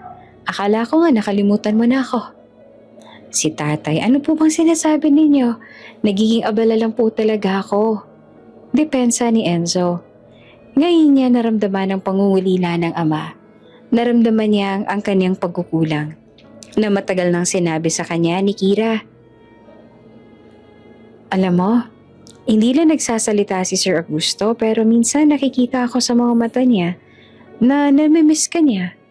Hindi ba kayo nagbabonding tuwing weekends o di kayo nagkukwentuhan sa hapunan? Wika noon sa kanya ni Kira na kanyang binaliwala. Naluluha si Enzo sa sakit na nararamdaman. Pilit siyang sumubo ng pagkain na inihain sa kanya ng kanyang tatay. Kahit pabiro lang ang sinabi ng kanyang tatay, ay tumagos iyon sa kanyang puso ang mga sinabi nito. Napansin naman ni Augusto na lubos na naapektuhan ng anak sa kanyang sinabi. Ay, ewan ko ba, dalan lang siguro to ng katandaan kaya masyado na ako nagiging emosyonal. Bawi pa ni Augusto. Mabilis na inubos ni Enzo ang pagkain. Naiiyak man, ay sarap na sarap siya sa kanyang kinakain kasama ang ama habang nasa terasa. Tatay, bakit gusto niyo po akong ipakasal kay Kira? Ano po bang meron sa kanya at sa dami ng babae? Kay Kira niyo pa talaga ako gustong ipakasal. Lakas loob na tanong nito sa ama. Humarap si Augusto sa anak. Dahil nakikita akong sa kanya katunay na magiging masaya. Mas maaalagaan ka niya at mas panatag ako kung siya ang makakasama mo. Pero hindi ko naman po siya mahal.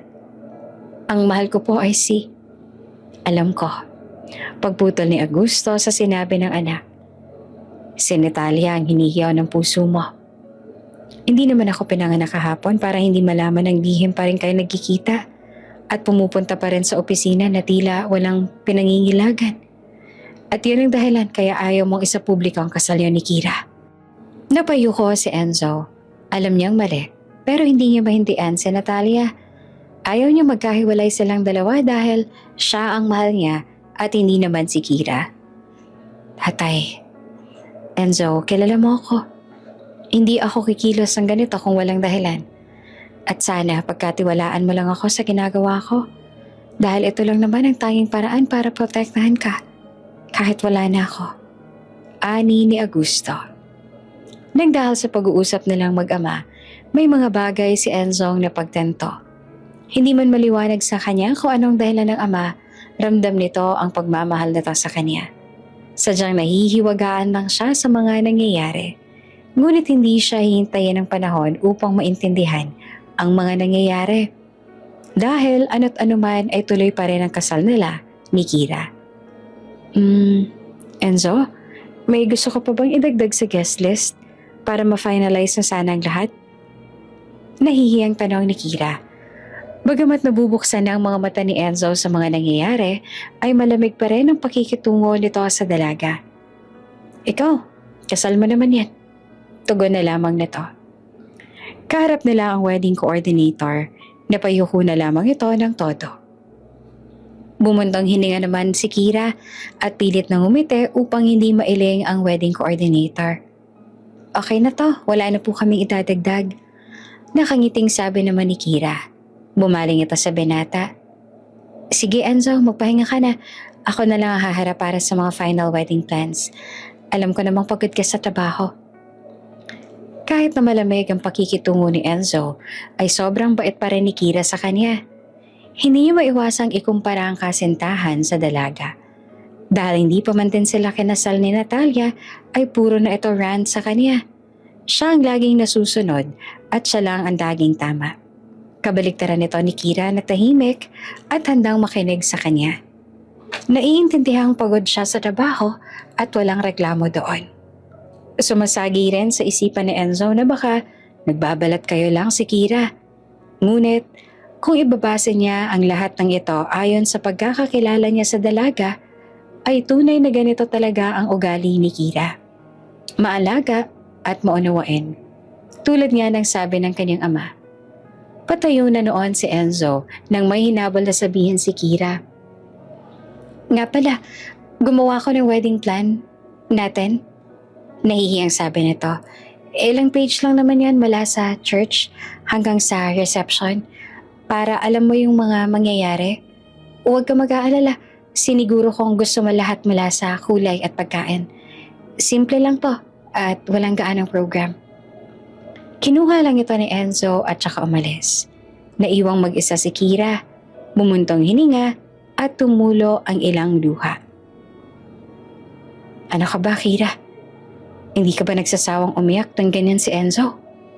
Nito sa kanyang sarili. Sa sasakyan, alam ni Enzo lumalambot na ang kanyang puso para sa dalagang si Kira. Nakokonsensya na rin siya sa trato niya sa dating kaibigan. Ngunit ito ang palagay niyang tama para maisalba ang relasyon nila ni Natalia. At mas mabantayan ito sa kanyang mga balak. Ayaw pang umalis ni Enzo.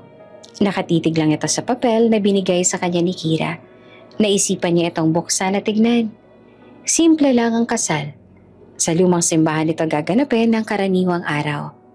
Simbahan kung saan ginanap ang binyag ni Enzo nang siya ay sanggol pa. Kulay berde ang motif ng kasal, ang paboritong kulay ng binata. Mga lutong Pinoy ang pagkain sa reception. Mga paboritong pagkain ni Enzo na personal na tinikman ni Kira isa-isa. Kahit na si Kira ang palaging kasama ng wedding coordinator, ay puro paborito ni Enzo ang isinaalang-alang ng dalaga. Mas nilaman si Enzo ng kanyang konsensya. Hindi man niya aminin, sinasampal na siya ng tadhana kung sino nga ba ang tunay na babaeng pinapahalagahan siya. Nakita na lang ni Enzo ang sarili na papunta sa condo ni Natalia. Dalang wedding plan na ginawa ni Kira.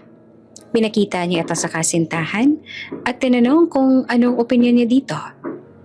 This is so cheap. Bungad nito na makita pa lang ang unang pahina ng papel. Wala bang ibang available na simbahan? Kung ako ang bride mo, sa Manila Cathedral tayo ikakasal. Tapos, green ang motif. Ew, pang tsimay talaga ang taste. Dapat gold or red.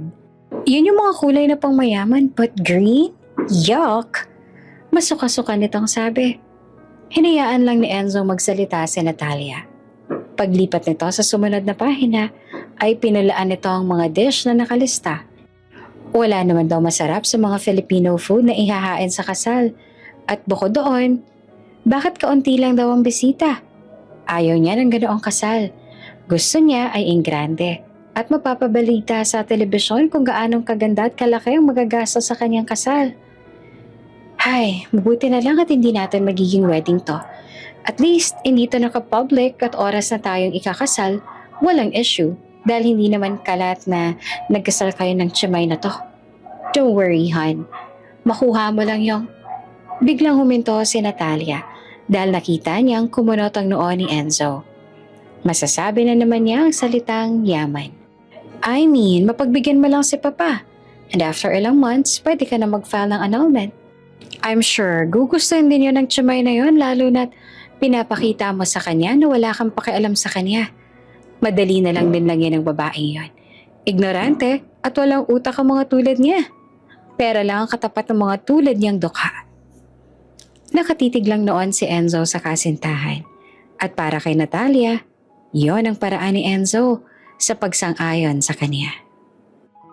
Umusbong ang hinala sa isipan ni Enzo. Tila may binabalak ito na kung ano. Bukod sa pananatili bilang kasintahan niya, sa kabila ng pagpapakasalala ni Kira, naglalaban ang kanyang puso at isipan tungkol kay Natalia. Alam ng isip niyang may mali sa kinikilos ni Natalia, ngunit sumasalungat ang sigaw ng kanyang puso. Hinihiyaw nitong siya ay magtiwala at mahalin lang si Natalia. Nang gabing yon, kalapit ni Enzo si Natalia sa kama. Mahimbing na natutulog si Natalia habang nakayakap sa kanya. Nakatitig si Enzo sa kasintahan at iniisip ang kanilang mga pinagdaanan. Napapatanong sa kanyang isipan kung minsan ba kinamusta siya ni Natalia. Tinanong kung anong kanyang gusto o hindi kaya hayaan siya sa kanyang pasya. Sa tagal na lang magkasintahan, parang walang ganon na naging eksena sa kanilang dalawa. Natawa si Enzo at biglang sumagi sa kanyang isip si Kira. Si Kira na kahit kaibigan lang niya ay alam ang kanyang mga gusto at ayaw. Hindi umalis sa kanyang tabi. Kahit na paulit-ulit siyang dumadaing sa kanyang kasintahan. Mga tawanan na kay lakas at wala silang pakialam sa mundo, basta ang alam lang nila ay masaya silang dalawa. Nalumbay si Enzo at ng oras na yon, gusto niyang kausapin si Kira. Mahimbing nang natutulog si Kira ng oras na yon. Sa kanyang munting inupahang bahay, kahit na magiging asawa niya na ang isang Enzo Madigal, ay mas gusto pa rin niyang sulitin ang mga araw na mapayapa siyang natutulog sa kanyang munting bahay. Nang magising si Kira, dahil sa kahol ng mga aso at tinig mula sa labas na sinisigaw ang kanyang pangalan. Pupungas-pungas sa tumayo si Kira. Dumampot na lang ito ng unan upang itabing at saka lumabas. Sa pagdungaw niya sa bintana, nahulas ang kanyang antok at nagulat sa nakita. Enzo? Bulalas ito. Nasa sala na ang dalawa. Nakaupo si Enzo sa tapat ni Kira.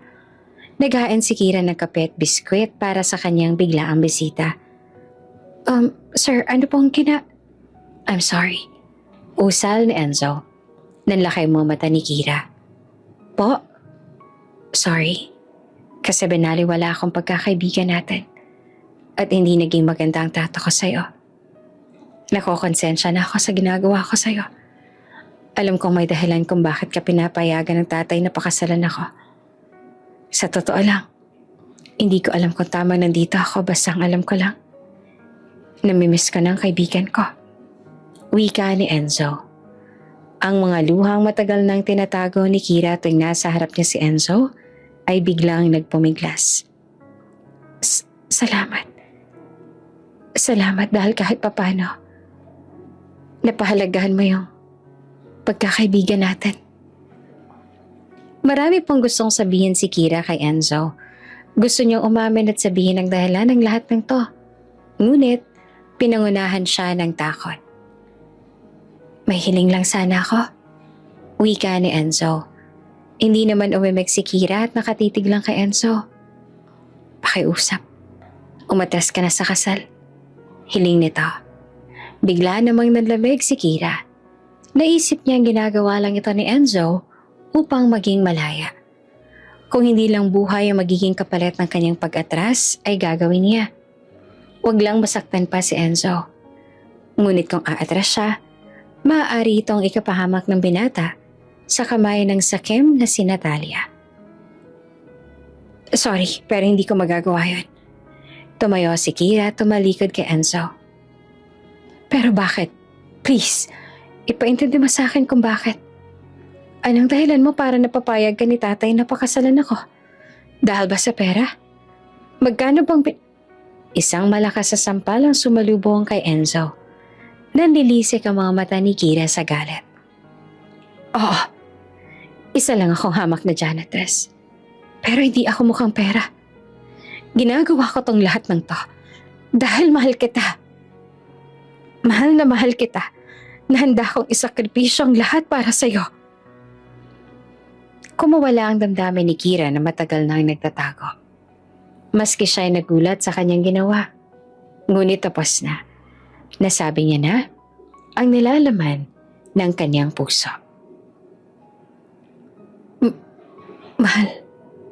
Mo, umalis ka na, please. Enzo. Tumalikod si Kira at sinigawan si Enzo. Wala namang masabi si Enzo. Nagulat siya sa kanyang nalaman. Ngunit sa kabila nito ay may saya siyang naramdaman na hindi niya alam kung saan nanggaling. Ang tagal ni Enzo sa tapat ng bahay ni Kira. Andan lang siya sa loob ng kanyang sasakyan. Nakatanaw sa pintong kaniyang nalabasan kanina. Parang sasabog ang puso niya sa kanyang nalaman. Ngunit hindi niya alam kung bakit tuwa ang kanyang naramdaman. Hanggang sa sumagi sa kanyang isipan ang kanyang ninong Ricardo. Oh, iho, may nangyari ba? Gabing-gabi na, bakit bigla kang napadalaw? Salubong na Ricardo sa inaanak. Ikinuwento ni Enzo ang nangyari.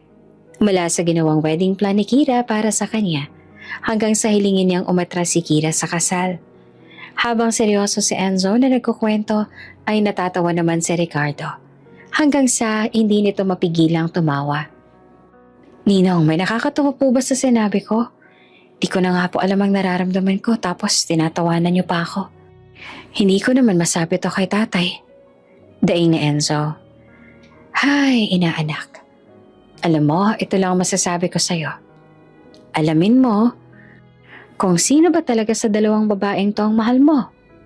Kung sino ang tunay na nagmamahal sa'yo.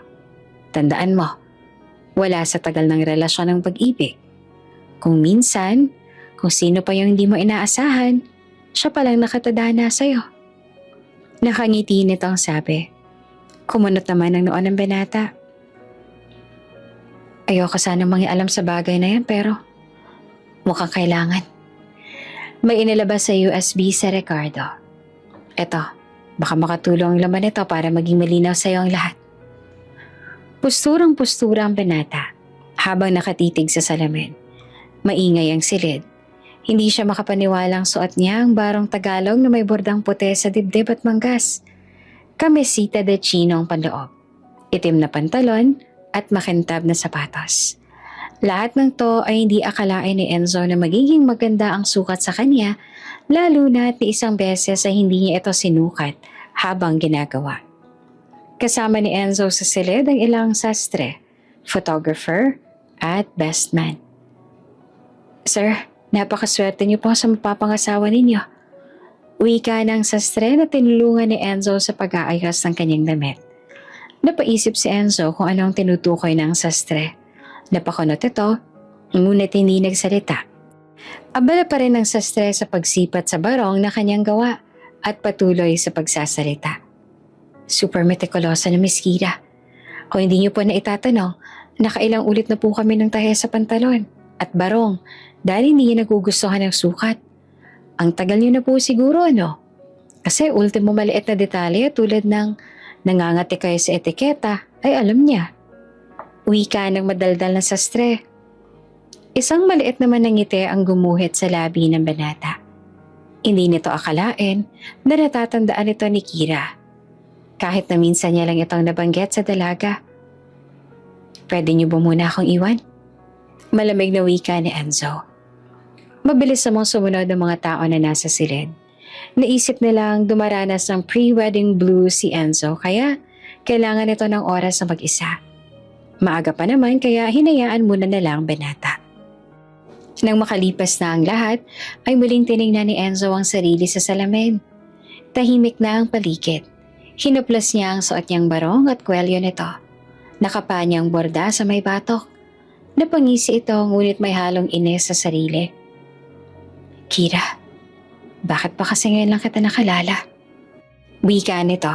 Napapikit sandali at sinabi sa sarili na mula sa segundo na to, hahayaan niya na ang tunay niyang nararamdaman ng magdesisyon sa kanyang mga susunod na hakbang. Sa kwarto kung nasaan ang bride na si Kira ay humahangos na nagpunta si Enzo. Pagbukas niya ng pinto ay walang ibang tao doon, kung hindi ang kanyang amang si Augusto. Nakatalikod ito sa may pinto. May suot din na barong at nakatanaw sa bintana sa harapan nito. Tanaw ang hardin na punong-puno ng berdeng dahon. Doon ang resepsyon ng kasal.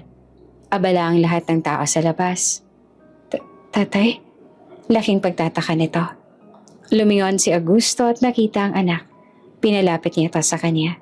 Napansin naman ni Enzo na may hawak itong papel. Nakatupi sa 3. Anak, pinabibigay ni Kira. At muli itong humarap sa may bintana. Pagbuklat ni Enzo sa papel, hindi pa man lang niya nabasa kung kanino galing ay alam na nitong sulat kamay ito ni Kira. Enzo, patawarin mo ako. Bilang kaibigan mo, alam kong labag ang lahat ng to sa loob mo. Alam ko din na kahit anong gawin ko, hindi ko matuturuan ang puso mo na mahalin ako. Aaminin ko, sobrang sakit para sa akin na ipagsiksikan ang sarili ko para mapansin mo. Pero ito lang ang tanging paraan para protektahan kita sa taong gustong manakit sa'yo. Akala ko kaya kong tiisin ang sakit na nararamdaman ko. Pero nung nakiusap sa harap ko, naisip ko, hindi ko pala kayang makita ka nagdurusa. Kaya naman, aatras na ako sa kasal.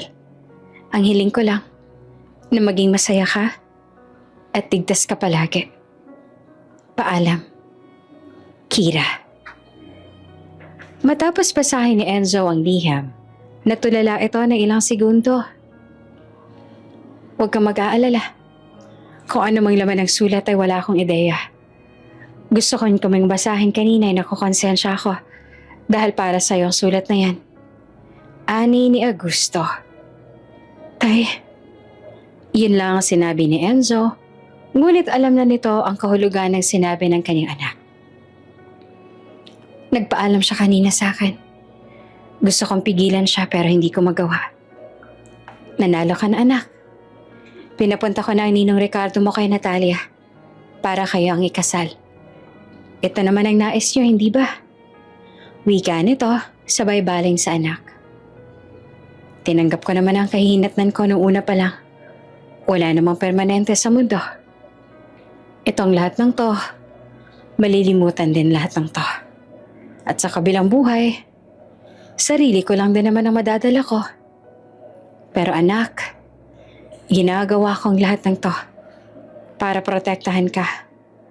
Kaso, mukhang kahit anong gawin ko, kayo pa rin ni Natalia ang sinasabi nilang endgame. Ginawang biro na lang ni Augusto ang sitwasyon. Sa katunayan, wala naman siyang pakialam kung kitilin ni Natalia ang kanyang buhay ora mismo. Ang tanging kinakatakot nga lang ay kung ganun din ang gawin nito sa kanyang anak nang dahil lang sa pera at yaman. Subalit, iyon na yata ang kanilang kapalaran. Ang mawala sa mundo at maiwan ng anak sa kamay ng isang babaeng gahaman. Tatay, hindi naman po sa... Shhh! Biglang niyakap ni Augusto ang anak. Best wishes, anak. Tandaan mo, I'm very proud of you. Wika nito. Sige na, mag-ayos ka na. Ito dapat ang pinakamasayang araw mo dahil ikakasal ka na sa taong mahal mo. Mapatawad niyo sana ako sa ginawa ko. At palagi mong tatandaan na mahal kita. Hindi maintindihan ni Enzo ang nararamdaman. Dapat ay masaya siya dahil si Natalia na ang kanyang pakakasalan. Ngunit tila ba para bang namamaalam na ang kanyang ama. Sakay ng bridal car, nasa loob na to si Natalia. Suot ang wedding gown ni Kira na mabuti na lang ay kasukat niya. Irritable man dahil ni isa sa detalye ng kasal ay wala siyang gusto, ay pinilit niyang tanggapin ang sitwasyon. Okay lang to, Natalia. Calm down. Kesa naman walang matupad sa plano mo at maging second wife ka. This is much better. Wika nito sa sarili. Pilit ng ngiti ang bumungad sa mukha ni Natalia nang pagbaba niya ng sasakyan. Sinalubong siya ng wedding coordinator upang alalayan. Magkahalong kaba at tuwa ang kanyang naramdaman. Dahil sa wakas, abot kamay niya na ang yaman na matagal niya na ang inaasam. Sa wakas, hindi ko na kailangang kumitil ang buhay para lang makuha ang yaman ni Enzo. Ngayon magiging asawa niya na ako.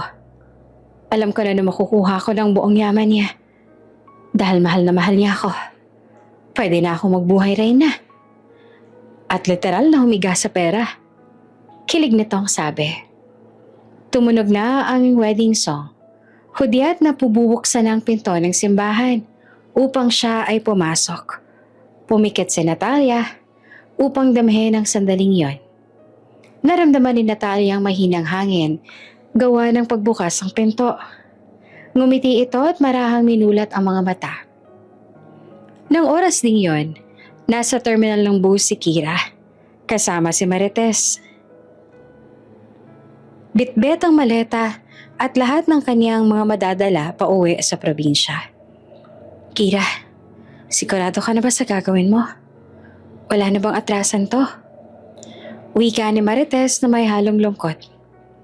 Oo, Marites. Wala nang atrasan to. Masakit para sa akin na umatras sa kasal. Pangarap ko yan. Lalo na't sa taong mahal ko, ako ay kakasal dapat. Ang kaso, hindi niya naman ako mahal at masasaktan ko lang siya. Hinawakan ni Marites ang kamay ng kaibigan. Talagang mas iniisip mo pang nararamdaman niya kaysa sa mararamdaman mo, ano? Tumango si Kira. Alam mo namang simula umpisa, kapakanan na ni Enzo iniisip ko. Kaya ako tinanggap ang alok ni Sir Augusto at Sir Ricardo. Handa naman akong magsakripisyo at ipagsiksikan ang sarili ko, maprotektahan lang sana si Enzo. Kaso, mas hindi ko pala kaya makita siyang nasasaktan at hindi makasama ang mahal niya. At si Ma'am Natalia yon. Niyapos ni Marites si Kira. Sumigaw din ang konduktor na pwede nang sumakay sa bus. Sa pagmulat ni Natalia ng kanyang mga mata, 2 pulis ang bumungad sa kanya.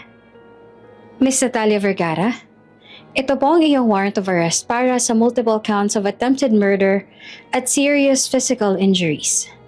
Sabay abot ng papel. Binuklat ito ni Natalia at binasa. No, hindi to totoo. Hindi ko to ginawa. Kasinungalingan ang lahat ng to. Sigaw ni Natalia habang nagpupumiglas. Hindi pinansin ng polis ang pagpupumiglas ni Natalia at pinasasan pa rin ito. Binigyan ka namin ng Miranda rights at binasahan siya ng kanyang karapatan. Lumabas si Enzo sa simbahan kasama ang kanyang tatay at ninong. Nakita siya ni Natalia at muling sumigaw. Enzo, hon? Ano nangyayari? Bakit nakatayo ka lang dyan? Hindi mo ba nakikita? Inaaresto nila ako. Sino may kagagawan nito? At huwag niyo nga ako hawakan. Ako, tugon ni Enzo. Dahil pinagtangkaan mong patayin ang tatay ko. Nanlaki ang mga mata ni Natalia. Ano? Anong ginawa ko para gawin mo sa akin to? Minahal kita, Enzo. At anong kalokohan yung sinasabi mo? Bakit ko naman pagkakatangka ang patay ng future father-in-law ko? Patuloy pa rin ni Natalia sa kanyang pagbabalat kayo. Natalia, tama na. Alam ko na ang lahat. Una pa lang. Hindi mo lang pinagtangkaan si tatay noong retirement party niya. Maraming beses na. At hinadlangan ko lang lahat ng yan. Nanlamig si Natalia at panay pa rin ang sigaw nitong huwag siyang hawakan. Bumaling ang tingin ni Enzo sa mga pulis at sinenyasan niya ito ng tango. Nagpumiglas pa rin si Natalia. Habang hawak ng mga pulis, umalingaw-ngaw ang sigaw nito sa loob ng sasakyan. Salamat, anak. Hindi ko akalain na ikaw palang nagligtas sa akin. Akala ko. Tay, oo, mahal ko si Natalia. Noon. Pero mas mahal kita. Akala ko mapapagod rin si Natalia sa ginagawa niya. At pagkasal na kami, ay hihinto na siya sa ginagawa niya. Pero mali ako. Lalo na nung maging malinaw na sa akin kung sino talaga ang mahal ko. Ani ng binata. Isang sasakyan naman ang huminto sa tapat na mag-ama. Mamaya na kayo magdramahan dyan, may hahabulin pa tayong bus. Sigaw ni Ricardo. Sa terminal ng bus papuntang Port pa Marinduque ay nasa tabi ng bintana si Kira. Nakatanaw sa labas. Malayo ang tingin na tila lumilipad ang isipan. Kamusta na kaya yung kasal? Sigurado akong sobrang saya ngayon ni Enzo dahil hindi ako yung mapapakasalan niya. Dalangin ko lang na sana, wag sanang may masamang mangyari kay Sir Augusto at Enzo. Sana, wag nang maging sakim si Ma'am Natalia. Sabay buntong hininga. Lumilipad man ang isip ay biglang nagtaka si Kira. Kanina pa siyang nakasakay ng bus, ngunit hindi pa rin umaandar. May narinig na rin siyang reklamo mula sa ibang pasahero. Tumayo si Kira upang makiisyoso. Sandali lang po, yung driver po kasi natin ay sinamaan bigla ng tiyan. Sandali lang po. Pakiusap ng konduktor. Ninong, wala na po bang ibibilis ng sasakyan? Tarantang sabi ni Enzo. Enzo, sandali lang, pati naman ako'y natataranta na. Ani ni Ricardo na siyang nasa Manobela. Patungo ang tatlo sa bus terminal. Nang magpaalam si Kira na aatrasa sa kasal, ay inutusan ni Augusto upang sundan ng dalaga kung saan man ito pumunta. May maliit na pag-asa kasi itong natitira na baka biglang magbago ang ihip ng hangin. At si Kira na pala ang mahal ng kanyang anak. Sabi naman ng tao ko nasa terminal ng bus para ang bus na sinakyan ni Kira. Nagkaroon daw ng LBM yung driver kaya may oras pa tayo. Ani ni Augusto. Napasandal si Enzo. Humawak sa kanyang sentido. Pag hindi tayo umabot sa terminal, pupuntahan ko siya sa probinsya. Ngumiti naman si Augusto. Oo anak, gawin mong tinitibok ng puso mo. Dahil ngayong alam kong nasa tama ka naglandas. Patawarin mo ako dahil all this time, ako palang iniligtas mo. Matagal na. Alam naman ni Enzo ang balak ni Natalia. Ang kunin ng kanilang yaman. Mahal naman niya si Natalia. Ngunit mas mahal niya ang ama. Hindi niya kayang mawala silang dalawa. Kaya gamit ang kanyang koneksyon at pera, lahat ng taong ginagamit ni Natalia upang utusang kitilin ang buhay ng ama ay kanyang sinusupal pala ng pera. Laking pasasalamat niya dahil nadadaan naman sa pera ang mga ito. Kung kaya, ligtas ang kanyang ama magpahanggang ngayon. Subalit hindi niya akalaing mismong si Natalia na ang gagawa ng paraan upang mawala sa kanyang landas si Augusto. Hindi niya ito ay nakala. Kaya nang napanood niya ang CCTV footage na binigay ng kanyang ninong Ricardo, ay laking gulat niya sa kayang gawin ni Natalia. Tuluyan ang nawala ang pagmamahal niya sa kasintahan. Napagtanto na yun pala ang ibig sabihin ni Kira. Kaya ito pumayag na magpakasal sa kanya. Siya ang pinoprotektahan ng lahat. Dahil alam nilang mahal na mahal niya si Natalia. Kaya isang mabigat na desisyon ang ginawa ni Enzo. Isinuplong niya sa pulis si Natalia. Sa tulong ng kanyang ninong Ricardo ay naging matibay lalo ang mga ebidensya. At ngayon, hinahabol na nila ang tunay niyang mahal. At yon ay si Kira.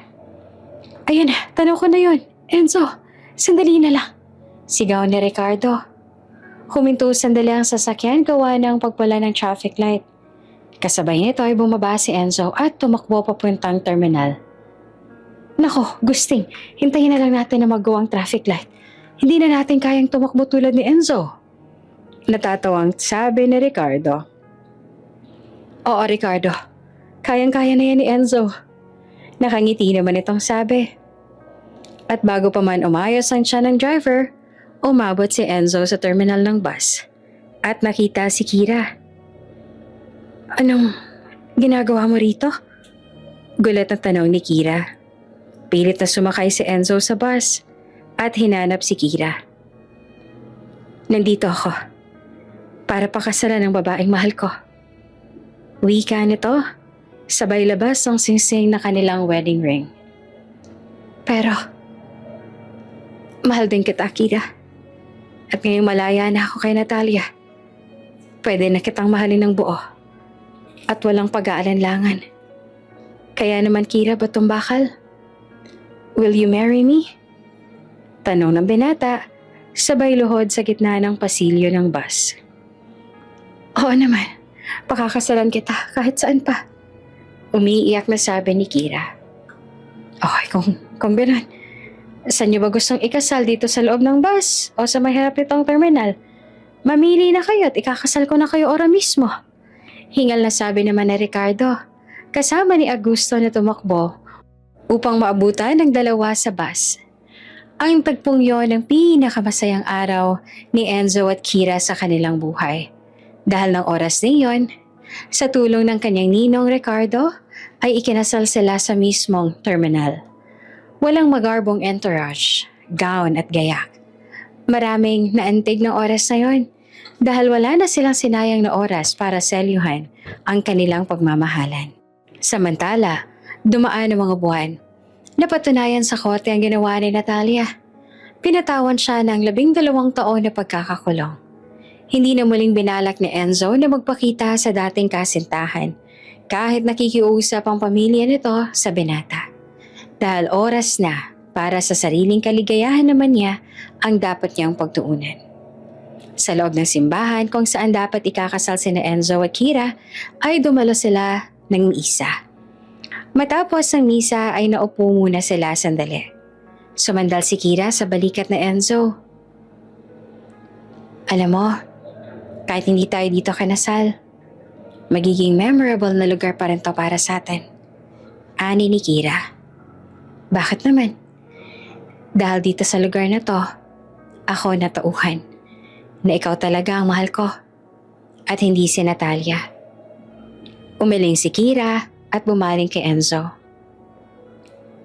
Hindi dahil dito ko gustong binyagan ng magiging little Enzo or little Kira natin. Sabay abot ng pregnancy test na may 2 guhit. Walang mapaglagyan ng tuwa ang lahat, lalo na sina Augusto at Ricardo. Habang pinagmamasa ng dalawa mula sa likod, ay nakikita nila ang isang bagong henerasyon na punong-puno ng pagmamahal at kabutihan. Masaya ako, Gusting, at nasaksihan pa natin tong lahat. Ani ni Ricardo. Ako rin, Ricardo. Salamat sa Diyos. Dahil matapos ang unos, ay isang munting bahaghari ang lumitaw para sa panibagong bukas.